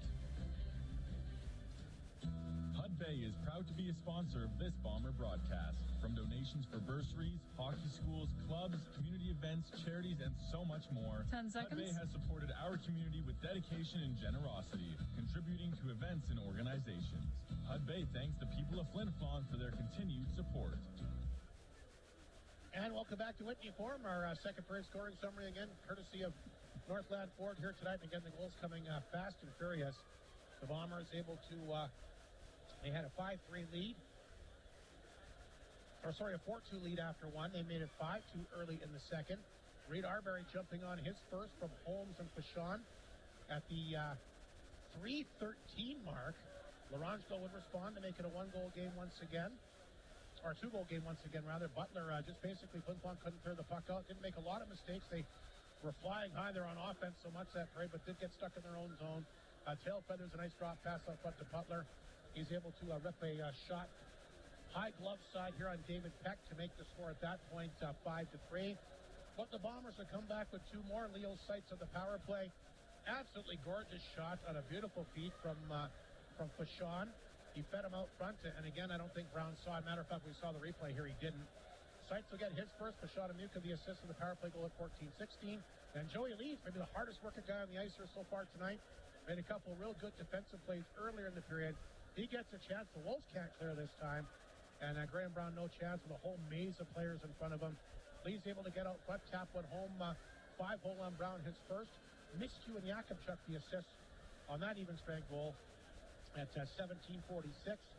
Shots in the period, 24-8 for Flin Flon. The Bombers have a two-period total of 40. The Ice Wolves a two-period total of 16. And special teams are a big factor tonight, Mike. Ronge 0 for 3 on the power play, Flin Flon 2 for 3, and one of the differences in the game. Yeah, I really like how the Bombers are moving the puck around, and I also like how they're creating havoc in front of that net. Joey Lees, for example, on that goal, his goal, he was just not going to give any space in front of the net and just kept hammering at the puck and went in for him. And I like how the Bombers are skating. They seem to be comfortable with each other and making some great passes. So all in all, a really good period. A couple of mistakes, like you say, clearing their zone, Rob, and it cost them on one. Just that beautiful pass from the corner out. And so, again, a very interesting hockey game. New year, new team, I get that. But last year when the Flin Flon Bombers led after two periods of play, regular season and playoffs combined, Mike, guess how many leads they blew in the entire year after leading after two periods of play? Not many. 5? 1. Wow. That is impressive. Only blew one lead entire last year, playoffs regular season, when they led after 40 minutes of play. 4-goal lead tonight. We'll see how it holds up. We'll take one more break. More of the second intermission show. Our good friend Marty Martinson. The first half of our SJHL season preview next, here on 102.9 CFAR and FlinFlonOnline.com. When you're choosing a hockey dream team, Are you forward thinking? It's a toss-up, McDavid. I played one promo. Do you want the promo? Or do you have a different goal in mind? For goalie, it's definitely got to be Bobrovsky. Or maybe Hellebuck. Can I have both? In 1029 CFAR's Hockey Draft, it's one player per category, 12 players in all, to make the dream team that outshines, outperforms, and outscores all the others. If they can escape the injury list. Oh, that's going to leave a mark. Choose your team, and when the regular season starts, you'll earn points for the chance to win the end-of-season grand prize. This year's Hockey Draft forms are available now at these sponsors. Eddie's Family Foods, PharmaSave, Chicken Shop, the Temple Gateway, and Jim's Custom Doors and Windows. Remember, one entry per person that must be submitted by October 7th at 4:30 p.m. No later, no exceptions. Hockey Draft 2025-2026. Only from your radio. 1029 CFAR. Welcome to our second intermission, opening weekend of the SJHL, and as promised, our good friend Marty Martinson, the marketing director, play-by-play voice of the Estevan Bruins, going to join us as we're going to do our very own SJHL preview show. Always a lot of fun at this time of the year, especially when you're making predictions and throwing stuff out there opening night before anybody has really played a regular season game. Marty, good to catch up with you. How was your summer? Always great to catch up with you two there, Rob. Thanks for having me on. Summer was great. It flew by, though, and, it's the most exciting time of the year now. I always say the only thing better than hockey season is when you're just about to kick off hockey season because the excitement, the anticipation for what's to come. So really looking forward to it, and I'd love chatting some hockey. Well, I'll tell you what, it's a really interesting year here, Marty, because we've had a number of players that have made their way to BC. We've had a number of coaching changes, assistant coaching changes, and a number of division changes for names as well. So we're going to start things off with your division, now known as the Bungie Division. Estevan Bruins, Weyburn Red Wings, Yorkton Terriers, and Melville Millionaires. 3 of the 4 teams made the playoffs last year. I guess we'll start with your team there, Marty, who certainly made some splashes. Drew Kosher, of course, is the new coach. And you and I had a chance to chat earlier today, bringing over a couple of studs for the Battlefords, Rylan Williams, as well as Cole Getzlaff. 2 guys that really could be in the top 10 in league scoring for the upcoming year. But I would have to think that a little bit more optimism in Estevan than maybe a year ago at this time. Yeah, absolutely. That's definitely fair to say. I would say, honestly, it's night and day. When you look at this team, I mean, you mentioned it, Rylan Williams coming over from the Battlefords and that monster blockbuster deal for the CJHL rights with Kent Moores. We got Rylan Williams coming back here to Estevan in that deal. He was like the real centerpiece of the deal. But it also included a couple of defensemen in Logan Goodwin and Alex Scheck. And those couple of guys just bring a real valuable veteran experience. You look, those two along with Ethan Andrews there, who was just named an alternate captain with the team just earlier in the day here today on Thursday. That's some much-needed veteran leadership and what's an otherwise very young blue line.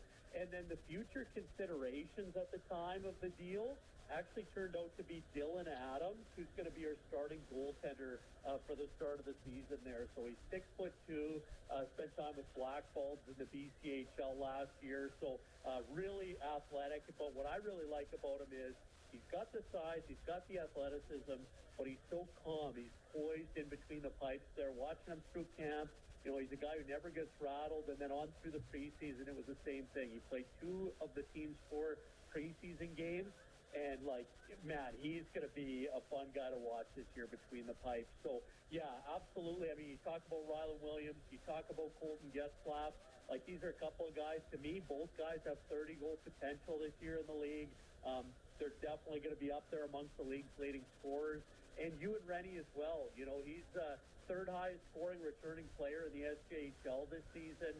Finished just outside the top 10 scorers last year with the 54 points in 56 games, and he's a premier playmaker and a really underrated two-way guy as well. So they got the big pieces and the horses, if you will, that maybe just the team didn't have as much of last year, and they're guys that are really going to be helping carry the mail. It makes for an exciting team.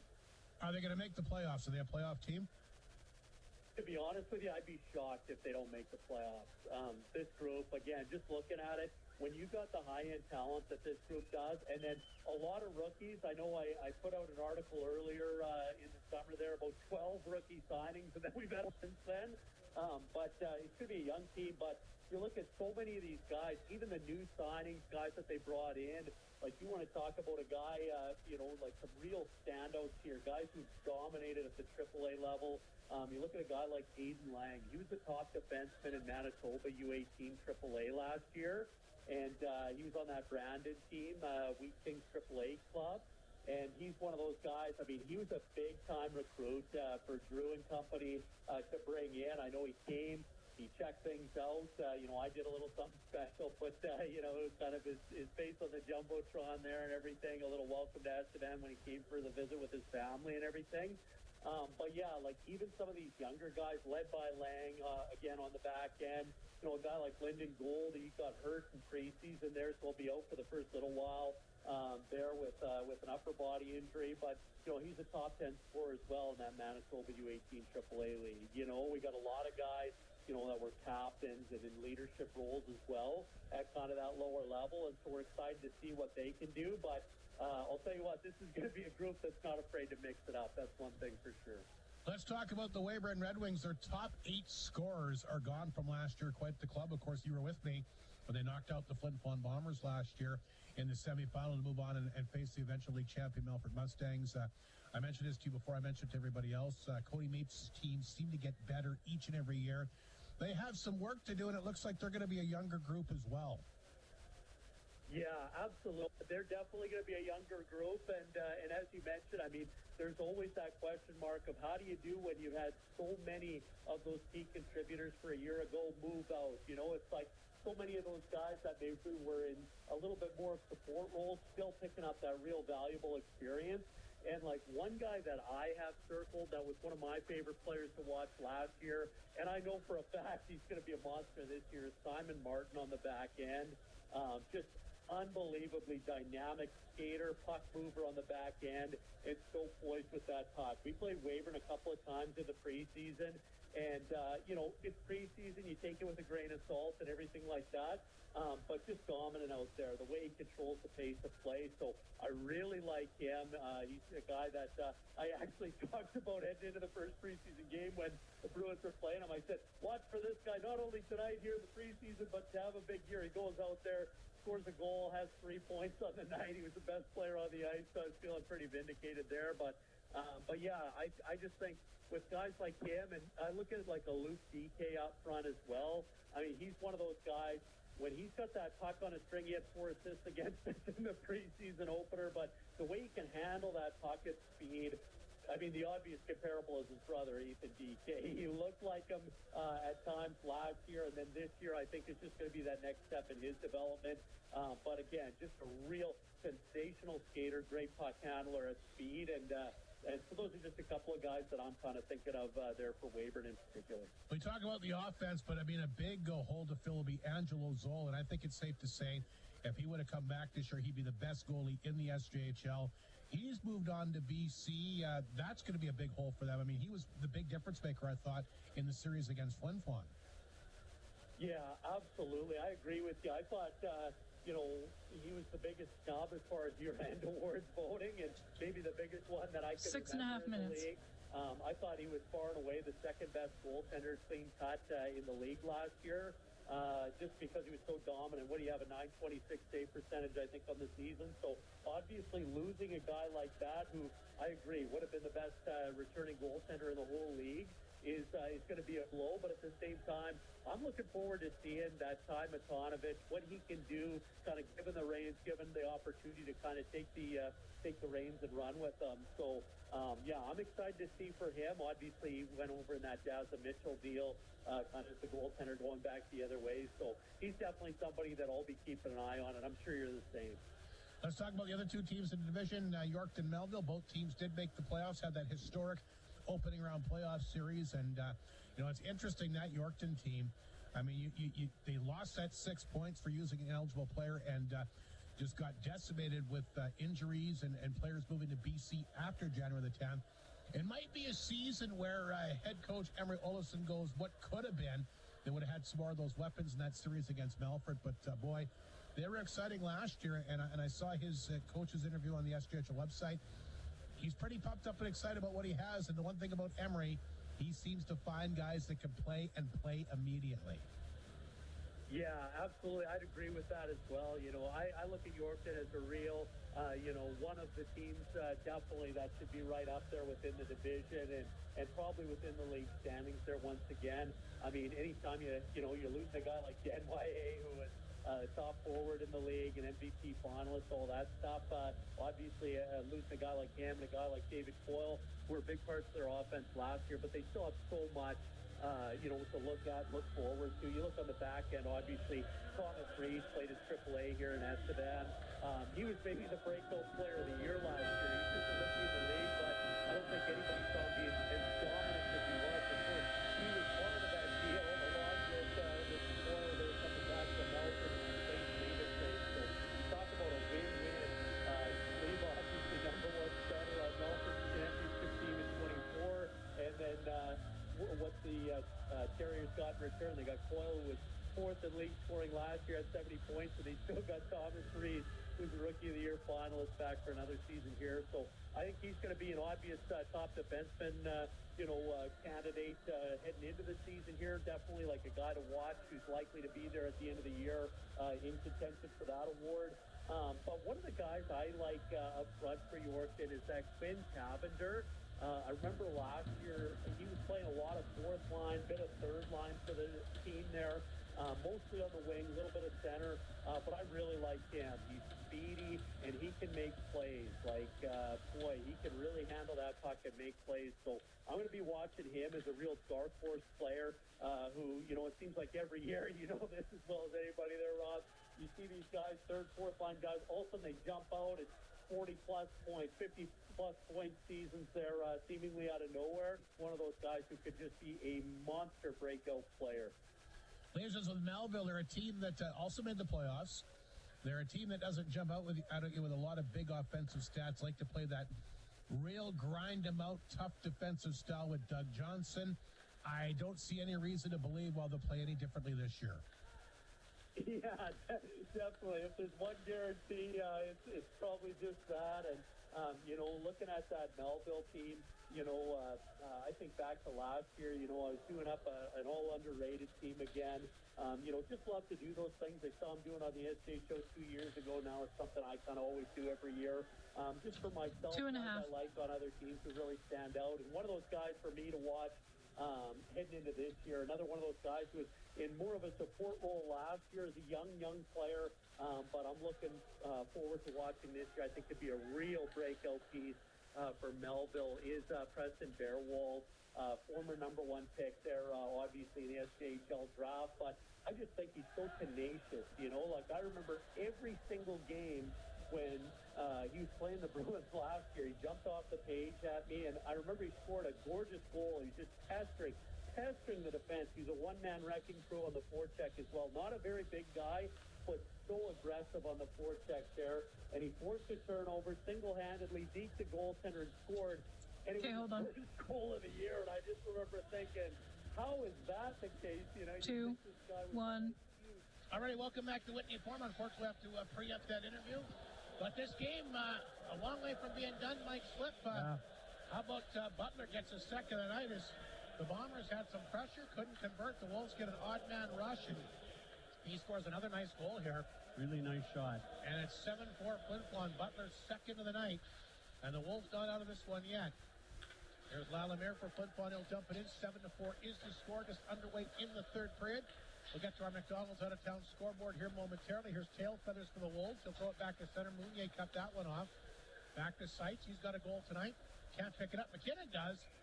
And he's going to hit the scoreboard with that. So that blows things down at 17:56. And kind of hope we can get that interview without missing anything. But the goal is scored. McDonald's out-of-town scoreboard. Melville. Speaking of Melville, that tight defensive style, they lead. Marty Martinson's Estevan Bruins 2-0 in the second period. Humboldt continues to lead. Warman 1-0 in the second. Yorkton a tight one with Weyburn. Terriers lead the Wings 3-2 after 2. Tinnersley battle for no score after 1, and Nipwin leads Melfort 1-0 after one. The hometown captain, Finley Randolph, the first goal for the Nipawin Hawks this season. 7-4, the Bombers in front. Butler's got his second of the night early in the third period to give the Wolves some breathing room and some life. Arbery will hammer it in. Big collision there as he goes down with his guy. Puck comes out front and it's knocked in here by Olsen. Wait a second.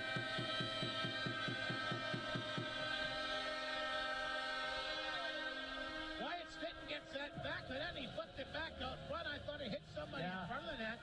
But he scored a real freaky goal. We're going to get a look at it here. Ulmer gets it in. There's the shot back. It comes back out front. I think it might have hit the Ice Wolf skate there in front of the net. I think it hit McCauley's skate and went in. Yeah, it was a weird one. I thought Ulmer got it. He's got his second of the night, but he's played well too, Rob. That might be an unassisted goal here. That's Wyatt Stinton's first of the year. Again, the goal's fast and furious here. It's 8-4. In favor of Flin Flon. We'll get the announcement on the goal right now. So Stinton answers the Butler goal. There's Ronge. Inside his own zone. He'll drop that one back. The Wolves will back it up the board. It is unassisted. It did go off McCauley's skate. L'Esperance will chip it in. 8-4 Flin Flon in front, and I cannot believe the amount of goals scored here on opening night. But stranger things have happened. Here's Jakobczak. He gets a chance. That one deflected out front that time by Bowman. Decided to bank it back out front. Picked up by Porosny. Gets it back to center. Wolves can't get it in. Porosny comes back. He'll play it back to Turner. Turner's got a lane across the Bomber line. Drops it back out front. Trying to set up Knox with it, but it's broken up. Knox got it back in the corner. Wolves can't get it back out front. Turner will hold the line, though. His shot off the stick goes back to the Bomber net. There's L'Esperance. Along the boards, picked up here by Leibel, and he'll move that one ahead to Bowman. Bowman at center, 2-on-1. Bowman and Miskew. Bowman hangs on, shoots a good defensive play that time. Stretching out to block that was Turner. Flin Flon holds it in. Joey Lee's a goal tonight and an assist. Can't knock it down. Tail Feathers will race after it. Tail Feathers try to get free. Knocked away, though, by Miskew. Free hot.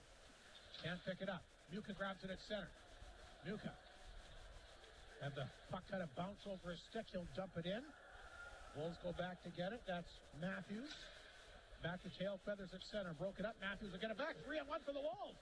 Matthews cutting in. Shoots. Oh, Peck just got a piece of that one. 3-on-1 there for the Wolves. Was that a bad line change by Flin Flon there, Mike? Yeah, it certainly was. Bombers will dump it ahead. They get a break there. Lees will pick it up. He'll bounce it in. And puck is smothered at the side of the Ronge net this time by Brown. 15:32 to go in the game. Boy, 12 goals scored, and we still got almost a full period of hockey to go here tonight. Bowman sure looks nice. Nice, smooth skater. Hey, Robbie, he was just wheeling around to that puck. That he didn't get a shot away, but really moved nice. Bombers throw scored the puck to up the face back to Leibel.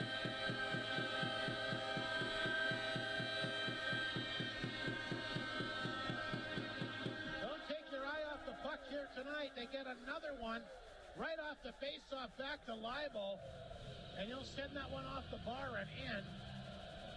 And here's the look at it again. Once again, Lalamir's out front there for the screen. Leibel, a lot of pucks being taken for first goals. Leibel. 9-4, Flin Flon leads it. 15:23 to go in this third period. Puck lifted back down the ice. There's a chance for Harold on the break. Harold behind the knee. Harold block again. He's going to draw a penalty. This won't be a penalty shot, I would think. No. Slashing call. Boy, I thought that should have been a penalty shot. Put that back on the Jumbotron. I want to look at the replay on this. That looks like a penalty shot to me. I think they're going to get it up here. Here it is right here. Nice job, guys. So here's Harold behind the knee. You might be right, Rob. Actually, he gets the shot. This is interesting. He's fucked up badly, but he does get the shot on net.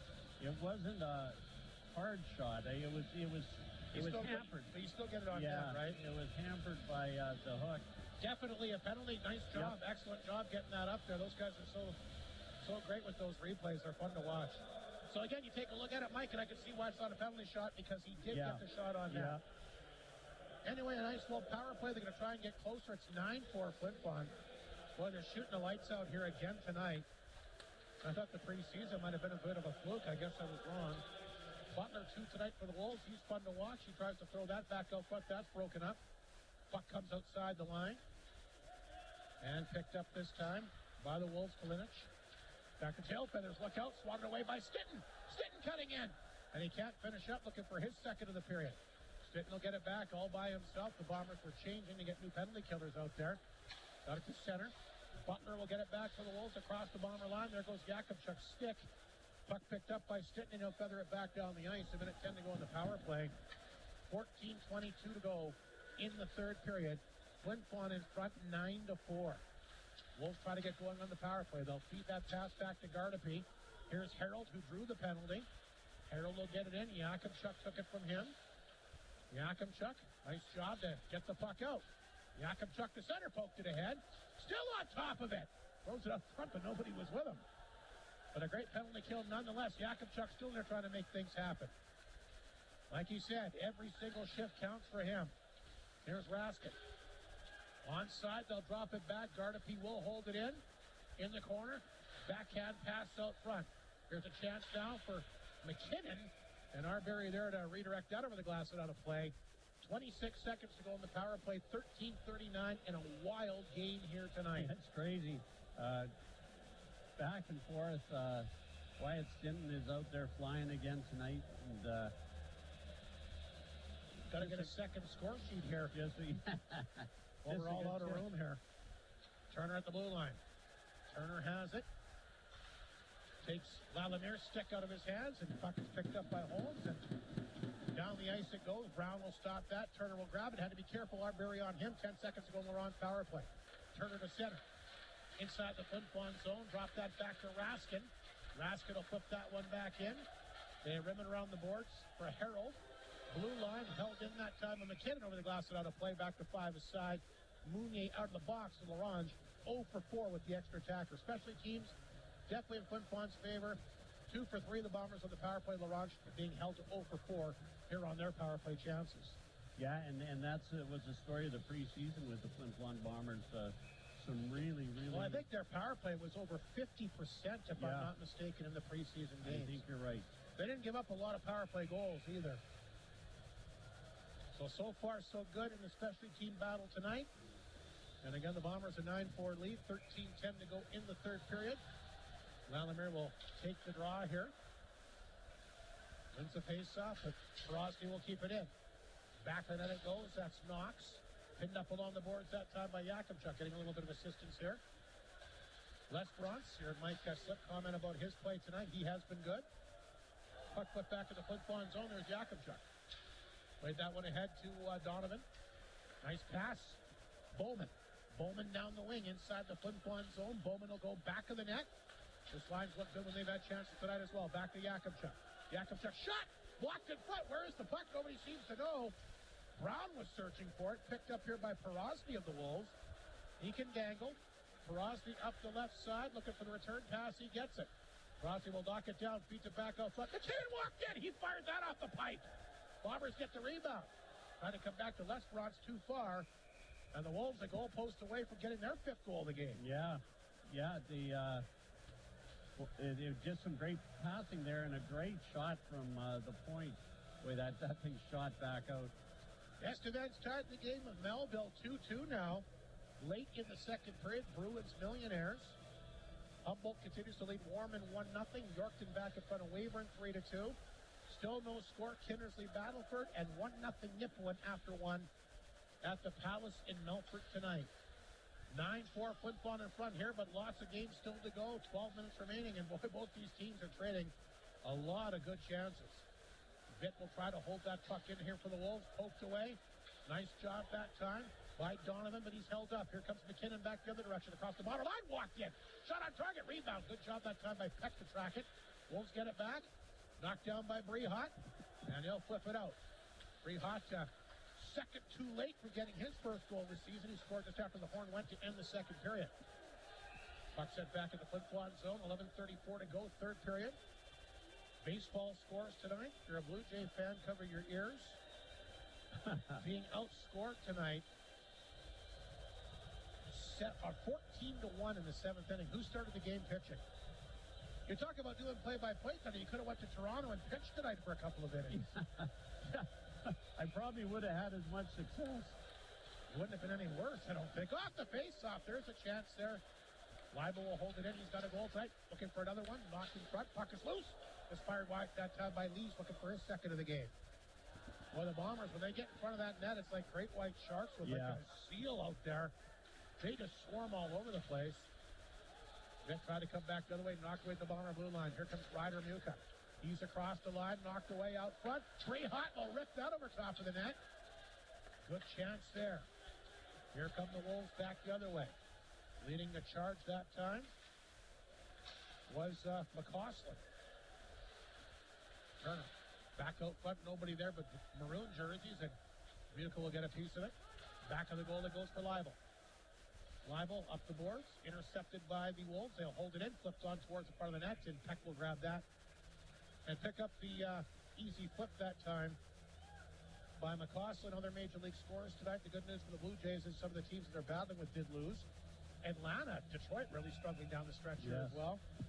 Braves beat the Tigers 10-1. Baltimore does the Blue Jays a favor. They double the Yankees 4-2, but Boston has come back to take a 10-3 lead on Tampa Bay in the eighth inning. Wow. And Cleveland, Minnesota, 2-2 in the seventh. The Cleveland, what are they called now? Guardians. Yeah. 2-2 in the seventh.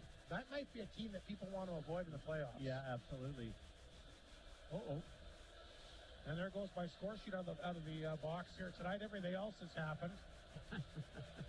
So there's my score sheet. I wonder if he'll put that in the box, and I'll get it after the game here.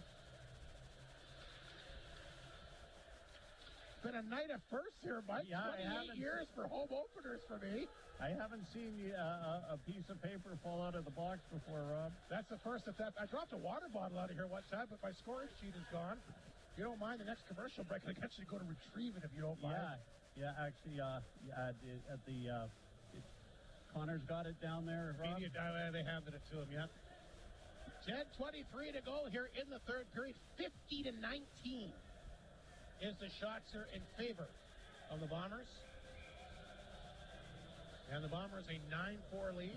Shots in the period, by the way, 9-7 Flin Flon, so it's been a little bit tighter. And the Bombers putting up a lot of shots here again tonight. Puck will go back of the ice wall net. That's picked up here by Turner. Wolves will flip it ahead. Jakubchuk can't knock it down. There's Arbery. He'll send it in. Lalamere. Hard to believe with 9 goals that Lalamere doesn't have one. Yeah, he's played well, though. Sights back then, he certainly has. He's always in there, and he'll get plenty this year, don't you worry. He's tied up. Turner wasn't sure where it was. It's off the glass. At the blue line, football fired on target. There's a save made here. By the netminder Brown, down to 9:54 to go. I met Mr. Lalamere. His dad seems like a nice man from Quebec.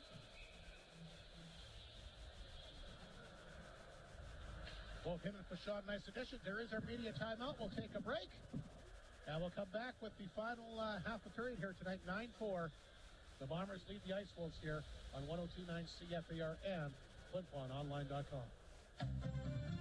The days get shorter, the leaves change color, and the pumpkin spice goodies are at the North of 53 Co-op. After checking out the fresh produce, and before you see what's in the meat department, linger longer in the baking section, and look twice, as the Co-op has everything pumpkin spice, from cookies to cupcakes, and of course the granddaddy of them all, the pumpkin pie. Cozy up to all that is fall at the North of 53 Co-op. You're at home there. RAG 1987 Limited in the Paw now have ultra-quiet generators in stock for any purpose. The ultra-quiet 1000i is one of the quietest gas-powered generators on the market, delivering 1000 watts of power. The 3000 IES features the Honda Eco throttle system, offering amazing fuel efficiency, lasting 7 to 20 hours on a single tank. From recreation to industrial, get your hands on a Canadian-built and tested Honda generator at RAG 1987 Limited in the Paw, your local Honda dealer. 9:54 remaining in the third period. Rob Hart, Mike Slip opening under the SPHL, and a good one so far for the Flin Flon Bombers. A 9-4 lead. They've fired 50 shots so far at a very good netminder in Graham Brown. Look out, big collision there. Arbery running over his guy. who was Dezen, but Dezen gets right back up. Guarded, he will get it to center. Flips it back across the Bomber line, waiting for it that time. Was Miskew. He's got a couple of assists here tonight. McCauley will knock it down the ice ball blue line, and be careful, Stitton on top of him. Try to throw it ahead, Stitton will get it back. Here's Wyatt Stitton. Got those soft hands, walked in and ripped out over top of the net. Arbery a goal tonight, he'll knock it down. That one flipped over top of the goal. McKinnon will pick it up for the Wolves, trying to fight off a check. Lost a handle, but good news for him, he had some support there. McCauley will get it back to center ice. Bombers chase it back down, they want to change things up. McKinnon will get it. Pass up the middle. Picked up by Raskin. Bowman for Flin Flon, try to move that one ahead. Raskin lifts his stick. Puck comes back to Laurent blue line. McKinnon feeds that one back over to Matthews. Gave it away. Bombers get it back. Here's Kanja. Tried to play it ahead. He does. Grabbed here by Donovan. He's across the line by himself. Got rid of it. Threw it back in it. You see Ronge trying to play a little bit more physical now, Mike. They trying to slow the Bombers' speed down a little bit. So an adjustment by them. And expect them to be a lot more physical in their own rink, I'm sure, tomorrow night. Giving Flin Flon way too much room in this game. Puck is flipped back down to Flin Flon territory. Ferozny's on it. Fighting hard for the puck. He's had a good game. He's probably one of the better ice ball forwards. Butler's been obviously good with a pair of goals as well. Penalty coming up against Flin Flon here. Going to call a slashing interference. He got L'Esperance's stick and. Oh, sorry, it's going to go to Laurent here. Yeah, he hooked L'Esperance's stick, shot it up in the air, and Mr. L'Esperance caught it. Matthews will go for the interference. That means we're back to the Pepsi power play here tonight. Congratulations, Todd Sims. Won himself a big 12-pack of Pepsi earlier on. And we'll see what happens this time. Harley Kemp, going to be our Pepsi power play contestant. Also gets his products at the Gateway. Longtime supporter Harley Kemp. Good luck. Our next contestant here on the Pepsi power play tonight. The Flin Flon power play, by the way, 2 for 3. But remember, we missed the first one. If you're wondering why there's only one Pepsi power play winner. So Flin Flon will hold the puck in. This is Reed Arbery. Stop, shoots. That one blocked, went in the corner. Donovan after it, chipped it along the board to the blue line. Mounier will hold it in. Trying to get free with Alexander. He gets tripped up. Ice Wolves pick it up and they'll send it back to the Bomber blue line. But Flin Flon right back on top of it. They've had a very good power play here tonight. Great job by Mounier. Oh, I thought he held it in, but the linesman feels differently. And the puck will come outside the line. They'll blow that down. 7:24 to go third period. 1:26 remaining in the power play. 9-4 Bombers here. Quite a game, Rob. It's been a weird night. It certainly has. Joey Leeds will take the face-off outside his own blue line, lining up here against Knox. Wolves win this face-off. Turner on top of it, down the... Oh, look out! Bouncing puck! Peck got caught there, and he kept the puck out. You can tell it. He really threw him off. Here comes Seitz down the left side, back inside the Ice Wolves zone. Seitz knocks Turner to the ice. Puck laying there. Yuka tried to pick it up. Seitz on top of it. Does have a power play goal in this game. Yuka works it back out to the blue line. Knocked down by Flin. Back out front, Lees. Walks in, shoots, proud to save. Big rebound in the Wolves. Get out of harm's way and send it back down the ice. Peck will stop that. 48 seconds ago, the power play. Flin back to retrieve the puck in the Flin Flon zone. Made a good move there at center. Flin will carry the puck inside Laurent territory. Flin takes a look. Tried to slide the pass across. Broken up that time by Butler. Don't let him loose. Frosty loses a stick. A penalty coming up against Flin Flon. As Frosty will kick the puck down the ice. I think you're going to see the same penalty and interference. Oh, he called a trip. No interference. Oh, yes. Sorry. So Lees will go off. That will negate the power play. Flin Flon 2 for 4. Will be 4 on 4 here for 27 seconds. And the Wolves will go to the power play here. For the 5th time tonight, still looking for their first power play goal. They're 0 for 4 in this game. One of the big factors why they're down a few goals. So the face-off inside the Flin Flon zone. The right of Peck. How about that shot that Hot skipped up on him a couple minutes ago? Early Whitney Forum ice. It's a warm day out there.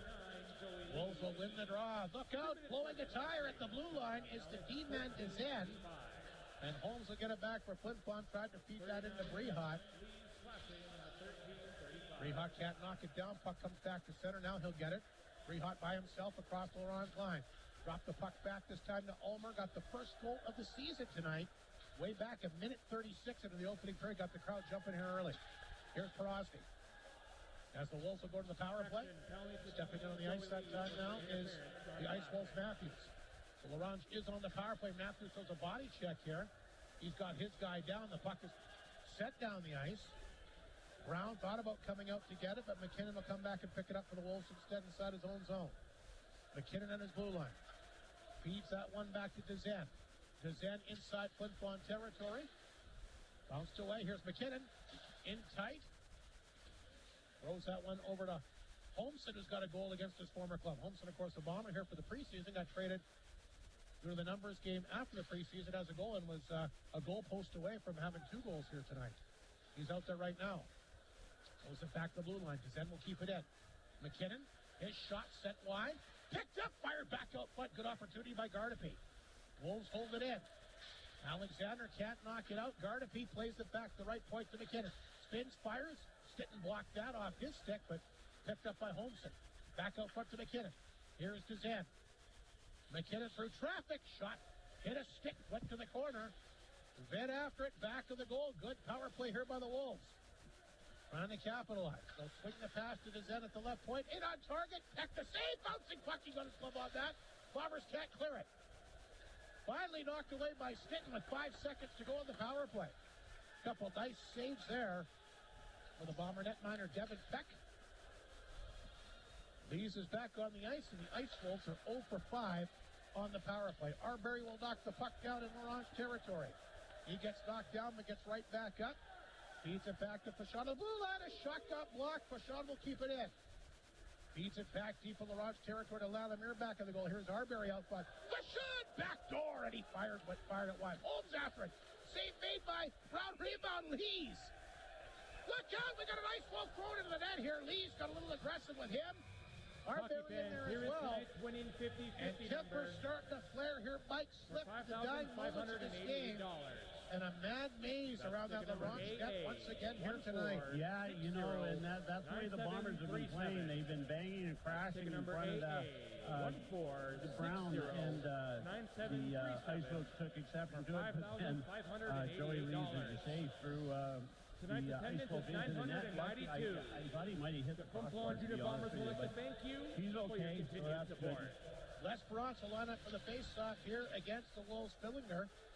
Bombers win the draw. I'd love to see the ratio of one-loss face-off play. Flin Flon's been dynamite in that face-off circle in this game.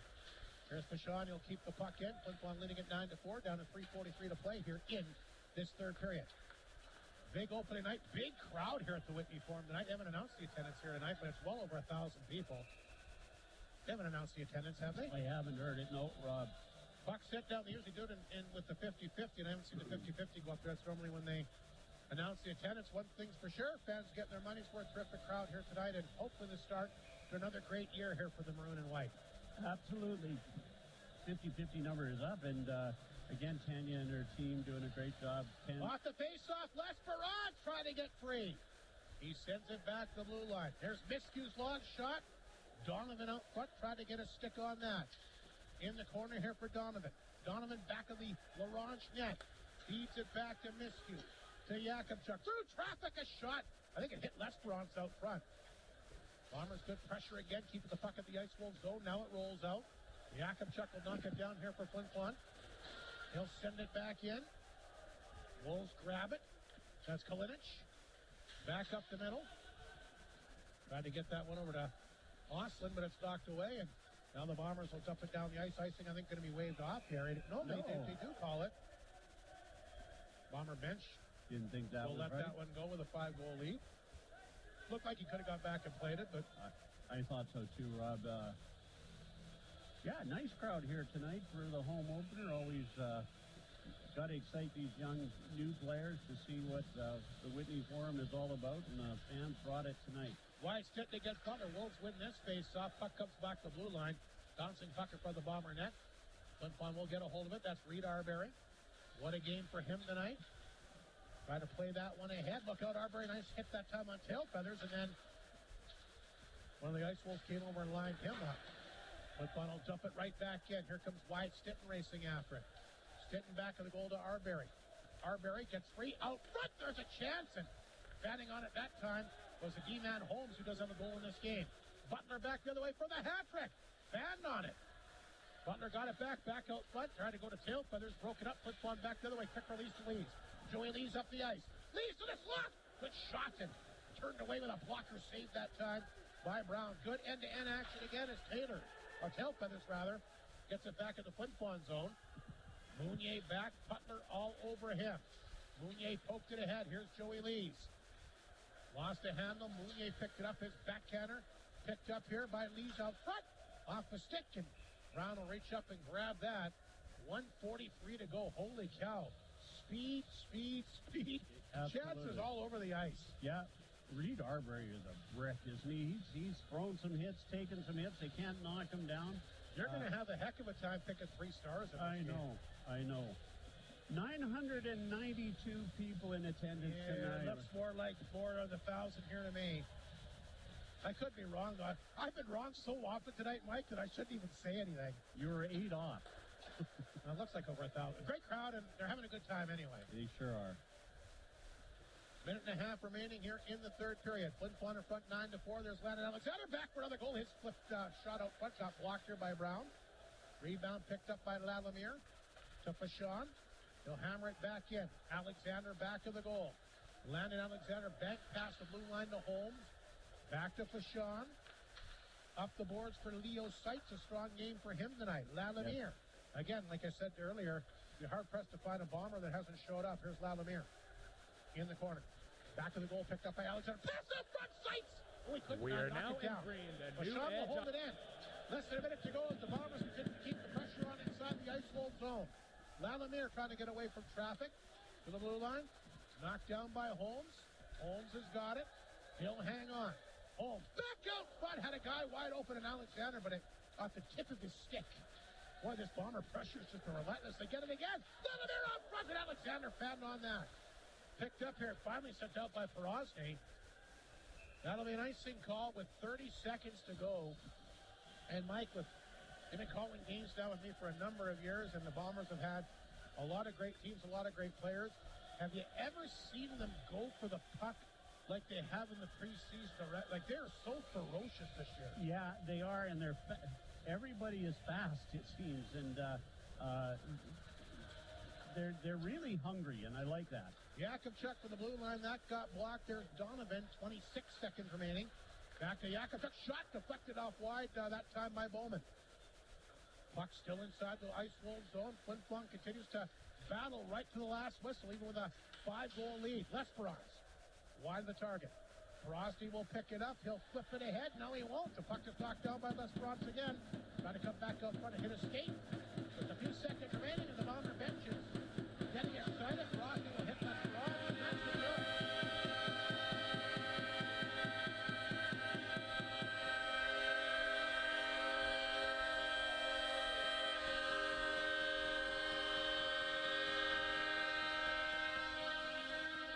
The Bombers will fire 13 more shots to the net. They wind up with 53 and put up 9 goals.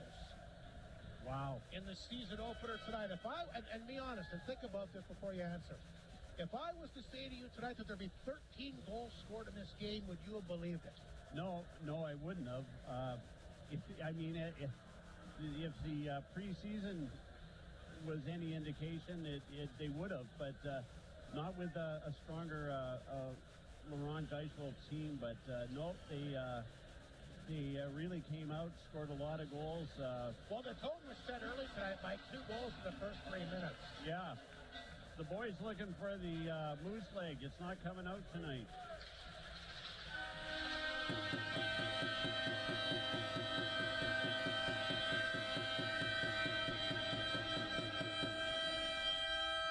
Well, everything else came out here tonight. I was going to say, and that's a first since I've been here. No moose leg? No moose leg, and I'm sure it's happened before, but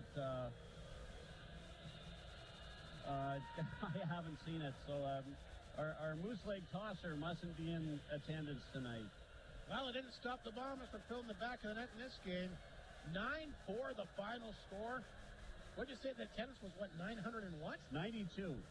in front of 992 spectators here today who will go home happy. And the Bombers will try to take this momentum into Ronge for the rematch tomorrow. Let's take a break. We got lots to get to here tonight. It's going to take a long time to run down these goals. Got the final scoring summary coming up. Mike Slip, of course, going to have our post-game show awards. Mike Reagan will join us on the Great North post-game report. And anything I'm leaving out?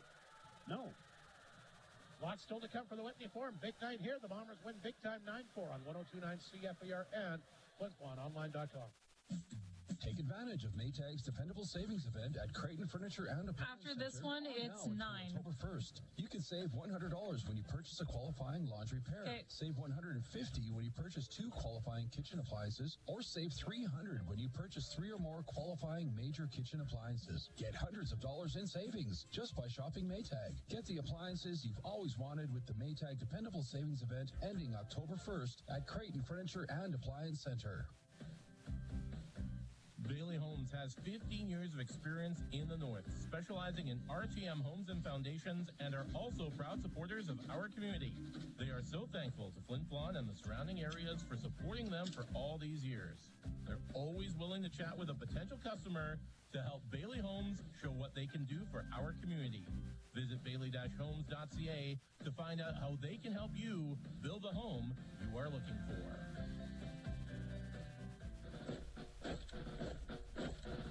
Attention! While you smile in private, it's something funny to you? Sir, no, sir. I just had Jack Link's beef jerky, sir. Jack Link's beef jerky? Sir, yes, sir. 100% beef, 100% delicious, sir. Most convenient and delicious source of protein around? Sir, yes, sir. Did you save any for me? Sir, no, sir. Gosh darn it, drop down and give me 20. Arctic Beverages, proud supplier of Jack Link's beef jerky. Northland Ford proudly supports the Flin Flon Bombers throughout the SJHL season. We know that the Bombers will play tough like the Ford F-150, the toughest truck on the market for over 40 years. Northland Ford helping the community cheer on the Bombers as they work to bring a championship to the best fans in the league. And 10 seconds. You with the best selection on their lot. In the North, for the North, Northland Ford, the dealership you tell your friends about. All right, we're back at the Whitney Forum. And boy, what a wild game here to kick off the season in more ways than one. But here we are. The Bombers, I guess, most importantly, pick up the victory, Mike, before we run down the goals. Like I said, it was a kind of a tough start for us tonight. But looking back, I think the Bombers set the tone early. 2 goals the first 3 minutes. Laurent respond, and they come right back again. And just, like I said, they've had a lot of great teams here and a lot of outstanding players throughout the years, but I've never, at least, I know it's early, never seen a team as ferocious attacking in the offensive zone like I have with this group in the preseason and carried over right again here tonight. Yeah, you're right, Rob, and that's exactly how I would put it, is ferocious attack. They just keep going and moving the puck around, too, really nicely, and taking hits, giving hits, and this looks like a tough team, and, it's early, I know, but maybe Mike Reagan has his magic touch has struck. Well, it's a little early to say, but, they play tomorrow against Ronge, and I think the next game is in Nipwood next Friday for their home opener. Yeah, and then I think that'll be a good test. Melford's right back here. So, yeah, 2 of the elite teams in the league are going to see next week. And let's face it, Orange's going to have a lot of jump in their step tomorrow night, too, because remember, not only is it their home opener, but it's a whole new beginning for them in that new rink. They're going to be jacked up, and I'll tell you what, that building's going to be crammed pretty good, too. Yeah, I'm interested to see what Mike Reagan does with the lineup. He's got a lot of guys who didn't play tonight. A lot of injuries, though, and he indicated that. Unfortunately, he didn't get to hear the pregame interview. We didn't run it, but he did indicate that in his pregame interview tonight, that they need to keep some extra numbers around with the amount of injuries. Anyway, let's run down the goals because there are a lot of them.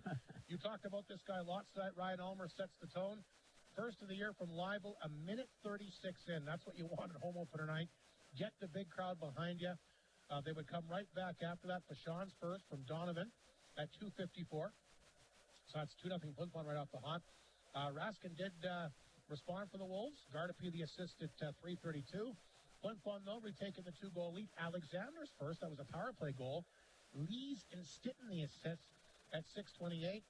Then Holmson, the former Bomber, comes back. His first unassisted at the 10:30 mark. And then Flin Flon would retake the 2-goal lead. Ryder Muka, what a preseason he had. 8 goals, his first regular season for Brehot in 1855. 4-2 Flin Flon after 1. Reed Arbery would make it 5-2 quickly, 2:13 into the second. Holmes and Fashon the assist on that. Butler had a good game for the Wolves tonight. He comes back to make it 5-3, his first of the evening from Tail Feathers, 6:09. Seitz would score his first, a power play marker from Fashon and Muka at 14:16. And Joey Lees would get a late goal at 17:46. Might have been a bit of a backbreaker there. His first from Miskew and Yakimchuk. So that put the Bombers up 7-3 after 2. Butler would score to make it 7-4 quickly in the third. Second of the night from Tail Feathers at a minute 22 in. But then Stitton gets a goal, and then they would get another goal as well, courtesy of Leibel, the D-man. Cites the assist on that one at 4:47. They thought we might need a second sheet to run down some more goals, but the two teams would settle down, play a little bit better defensively after that. Shots in the period were 13-9 Flin Flon in the third period. So the Bombers wind up with 53 tonight. The Wolves wind up with 25. And specialty teams, big part of the game. Flin Flon winds up 2 for 4 on the power play. The Wolves wind up 0 for 5, and one of the big differences in this game. So we'll take another break. Come back with Mike Slipp's post-game award picks. And we're expecting Mike Reagan as well on the Great North post-game report, unless he thinks that maybe we didn't get back on the air and won't be coming up. But we'll find out. Nonetheless, we'll be back with some post-game show awards and, of course, set things up for the rematch happening on the Ronge course tomorrow night. Bombers win big, 9-4 the final on 102.9 CFAR and FlinFlonOnline.com. The days get shorter, the leaves change color. After this, it's 5. Goodies are at the North of 53 Co-op. After checking out the fresh produce, and before you see what's in the meat department, linger longer in the baking section. And look twice, as the Co-op has everything pumpkin spice. From cookies to cupcakes, and of course the granddaddy of them all, the pumpkin pie. Cozy up to all that is fall at the North of 53 Co-op. You're at home there. Bay is proud to be a sponsor of this Bomber broadcast. From donations for bursaries, hockey schools, clubs, community events, charities, and so much more, Hud Bay has supported our community with dedication and generosity, contributing to events and organizations. Hud Bay thanks the people of Flin Flon for their continued support. It's that time of year I love to head to Shane's. Black Friday deals are not just on Black Friday anymore. And at Shane's, I always know I'm going to find the perfect thing I really want. Getting the things I want on Black Friday deals, pure magic. Wow, look at the Black Friday deals. Love that party speaker. I've always wanted one of those. Tablets and laptops, furniture, and appliances with huge deals. I love shopping at Shane's. So convenient at the right 10 price seconds. for the stuff I want and need. Shop Black Friday with Samsung and Shane's in the paw at the Atinica Mall. See you shopping at Shane's. Well, a big win for the Bombers, 9-4 the final score, firing 53 shots at the Ice Flow net tonight. And here we go, our post-game show awards. Mike, you got the KFC 3-star selection. Who do you like for number 3 tonight? I'm going to give that one to Leo Seitz. He got a goal and an assist, I believe, and nice power play goal tonight. He showed well last year, but I thought he played pretty good tonight. So Leo Seitz is the 3rd star. Ryan Ulmer was in there too. I thought he had a good game. 2nd star, Xavier Vauchon, a goal and 2 assists, if I remember correctly. Yeah, that sounds right. He had the 2nd goal here tonight. He's one of these guys that just doesn't give up. And it was a tough one, like you say, Rob, because I don't think there was any baggage tonight with the Bombers. And 1st star, I'm going with local boy Joey Lees. You said it. He was all over the ice. He was the best Bomber there. 2 great defensive plays in the 2nd period before he scored that goal. And some great shots. I thought Joey played well. And then we got Warrior of the game. I just want to give a special shout out to Laurentius Dawson Butler. I thought he played a very good game too. Yeah, 2 goals. Yeah. But Warrior of the game goes to Keaton Lesperance. I think you said his name more than anybody, and he was he had a great first regular season game as a Bomber, and so Keaton Lesperance, congratulations, you're our Warrior of the game. There you have it. Lees, star number 1. Fashon, 3 points, star number 2, and Leo Seitz, a couple of strong game again. A goal on the power play and an assist as well, star number 3, and Lesperance, one of the up-and-comers for the Bombers. He gets our Warrior of the game. We'll take another break. Mike Reagan, the head coach GM of the Bombers, is here. He'll join us momentarily. We'll come back with him, some out-of-town scores, wrap things up, and get ready, of course, for the rematch happening in L.A. tomorrow. Big win again for the Bombers. 9-4's the final on 102.9 CFAR Flin Flon, online.com. McDonald's in Flin Flon is excited about the start of another Flin Flon Bomber hockey season, and they're also excited about their new drive-through times. The McDonald's drive-through at the Walmart location is open Monday to Wednesday, 7 a.m. to midnight, Thursday to Saturday, 24 hours, and they're also open 7 a.m. to 6 p.m. on Sunday. Stop by, enjoy all your favorite menu items, including the Big Mac, Quarter Pounder, Chicken McNuggets, McChicken, delicious fries, and all your favorite breakfast items. And don't forget to check out the McDonald's app or come to McDonald's to redeem the back-to-school coupons, all at your local McDonald's restaurant at the Walmart location in Flin Flon.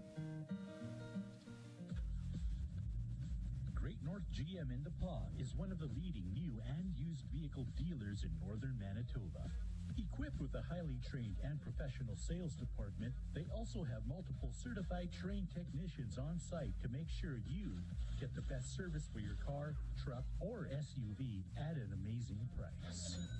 Great North GM. It's always a great day at Great North GM. KFC's new menu. It's a pickle palooza packed with loaded pickle fries and fried pickle chips. Positive? Plus, profoundly prioritize the new pickle sandwich with 2 different kinds of pickles. On a perfectly plump filet? Precisely. Plus, pickle Pepsi. Pickle Pepsi? May sound preposterous, but 10 seconds. Palatable. KFC, park your Porsche pronto. The limited time pickle menu at KFC. It's finger pickin' good. That's finger licking good. Pardon. Alrighty, welcome back to Whitney Forum. Mike Reagan, the head coach GM of the Bomber, joins us, Mike, and I got to tell you, I was not expecting 13 goals in this game. Neither was I, Hardy. I'm just glad we got 9 of them, you know. Well, yeah. It's strange, like, we talked about it going into the year about we're going to have a lot of 10 to 15 goal men and that sort of thing. And, I mean, it's early. It's only game 1, but, you know, with preseason and everything like that, we've scored a lot of goals. It's great to see our execution is way further ahead than it was at this time last year. So it's a real positive. Well, here's the thing, and I mentioned this to Mike Slip, and I think I mentioned it to you, Mike. Maybe it was after our preseason broadcast. I know we've talked about it at some point. I can't remember if it was on the air or not, but I've got a lot of tremendous teams here in the past, a lot of unbelievable hockey players. I can't recall, and like you said, I know it's early, a team that's been as ferocious attacking in the offensive zone that I've seen from your team in the preseason. And I mean, look at them battling right now. I mean, you got a 5-goal lead here. They're not holding back. They're attacking. I mean, I don't recall seeing this type of tenacity, the way that they're going at the opposition like I have so far this year. Well, the one thing I'll say there, Hardy, is what I like about this team so far is they're very coachable. And I think before the game we talked about some of the things that we would have to do differently. You know, as far as style goes and stuff like that, that's allowed us to be more aggressive. And that's why I think you're seeing that we're tenacious. And, you know, I think that it's been a real positive aspect of our game so far. It's got to get better, though. You know, we did give up some odd man rushes and we're forced to take I can some see when penalties. Butler got his second goal, you didn't look too happy on the bench, and I looked over at you. Yeah. Well, I mean, you're gonna have ups and downs throughout the year, and especially early on when you're implementing something different for a lot of guys, and even our returning guys, we're doing things a little bit different than we have in the past, and there's an adjustment period. So far so good. I don't like that we gave up 4 goals, you know, but that's. When you're going back and forth, Mike, I mean, the pace was incredible here tonight. And, I mean, the teams were just absolutely flying. I mean, defensively, I think when you get in a type of game like this, everybody wants to score.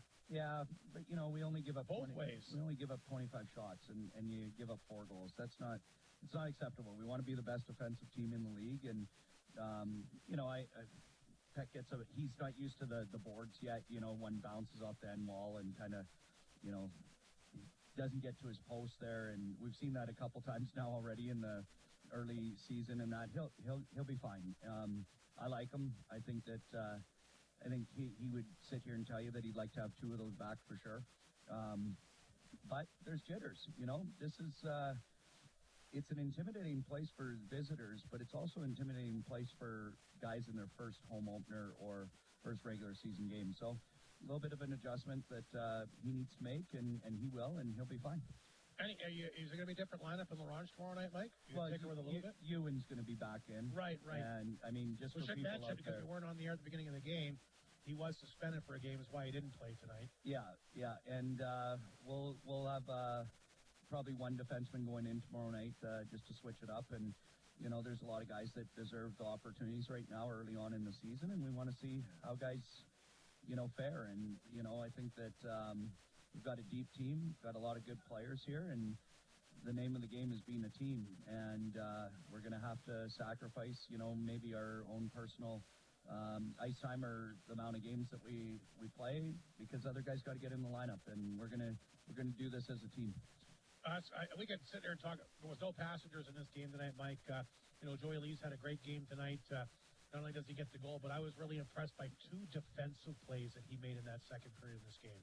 Well, I saved a goal on one of them. The nice thing about Joe is he's been around for 4 years, and he knows the way things operate. And there's something to be said about veteran players, and that's why they're so important. And it's his opportunity here to kind of come out from some other guys that maybe have overshadowed him over the last number of years, and he's been a depth player for us.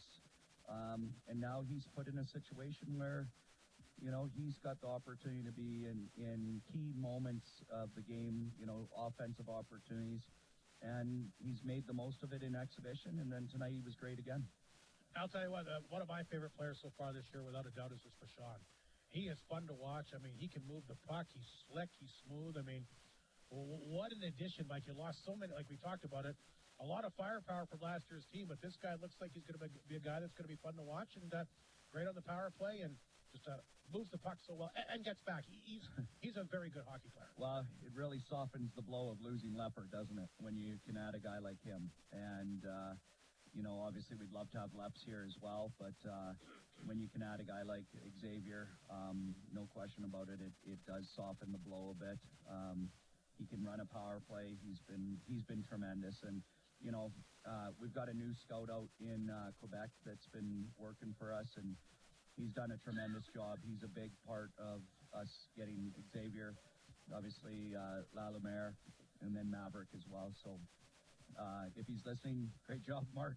We're pretty happy to have these boys. So, and that's what it's funny, because I met Mark probably about 10 years ago at the Montreal Meltdown that I used to go out when I got Christopher Cullen, Donovan Houle, and those guys, Tristan Lemaire, all those good French kids that we had early on, and met Mark there. And then, 10 years later, he's working for us, and he's brought 3 great players to this organization. So it's good to have those guys in your corner for sure.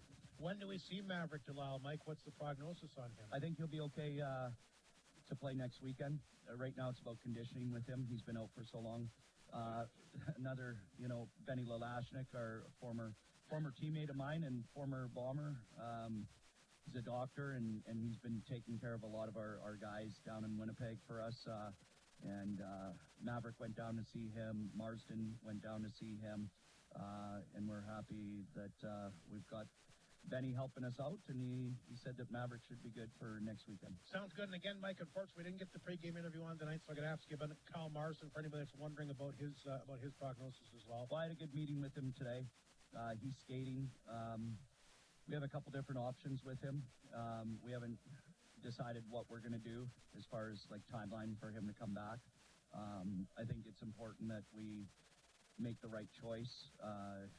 Mars came back in phenomenal shape, and it sucks to not have him in the lineup right now. But we also know how valuable Mars can be come playoff time, and that's what our focus is. And you don't want to rush guys back. Well, we're not going to rush them, 100%. We're not going to rush them, especially with our situation. We've got a really good decor, and Mars is going to be a big part of our success this year. We're not sure when that's going to be, but at the same time, we're not going to rush them. Well, Mike, now let's talk to LaRonge, and of course, it's tough to Mel Hegland Uniplex anymore. It's funny. It doesn't have all the bells and whistles, I guess, of these other buildings, but it's going to be weird going somewhere else tomorrow. It very much is.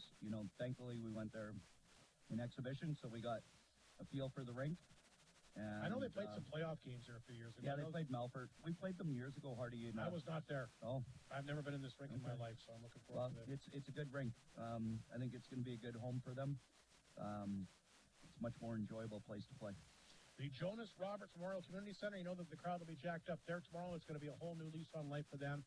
A packed building as well. So obviously the rematch is something you're looking forward to tomorrow. And do yourself a favor winning the big one here today. Take a little bit of the pressure off, because let's face it, they're going to be jacked up and raring to go there tomorrow. 100%. You know, it's a new day, new puzzle that we got to solve. They're going to be, amped up, and we've got to be ready. Sounds good, Mike. Thanks a lot for coming up on the post-game report here tonight. And quickly, bus departure time tomorrow. Well, I can't. I'll tell you that off air. We can't have.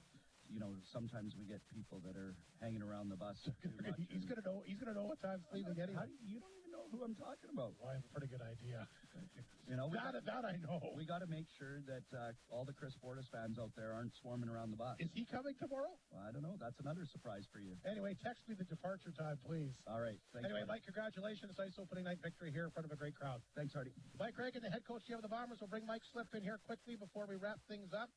Let's do the frontline the McDonald's out-of-town scoreboard here tonight.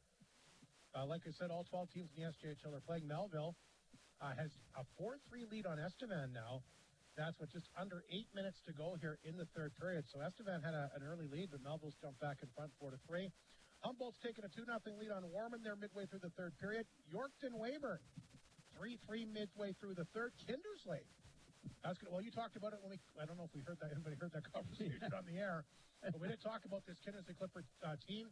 Former Ice Wolf assistant Kyle Schneider, the head man there, and that's a good hockey club. They've got Battleford down 4-1 after 2. Melfort has come back to take a 3-2 lead on Nipawin late in the second period there. And the other game, that's all the games out of town here tonight.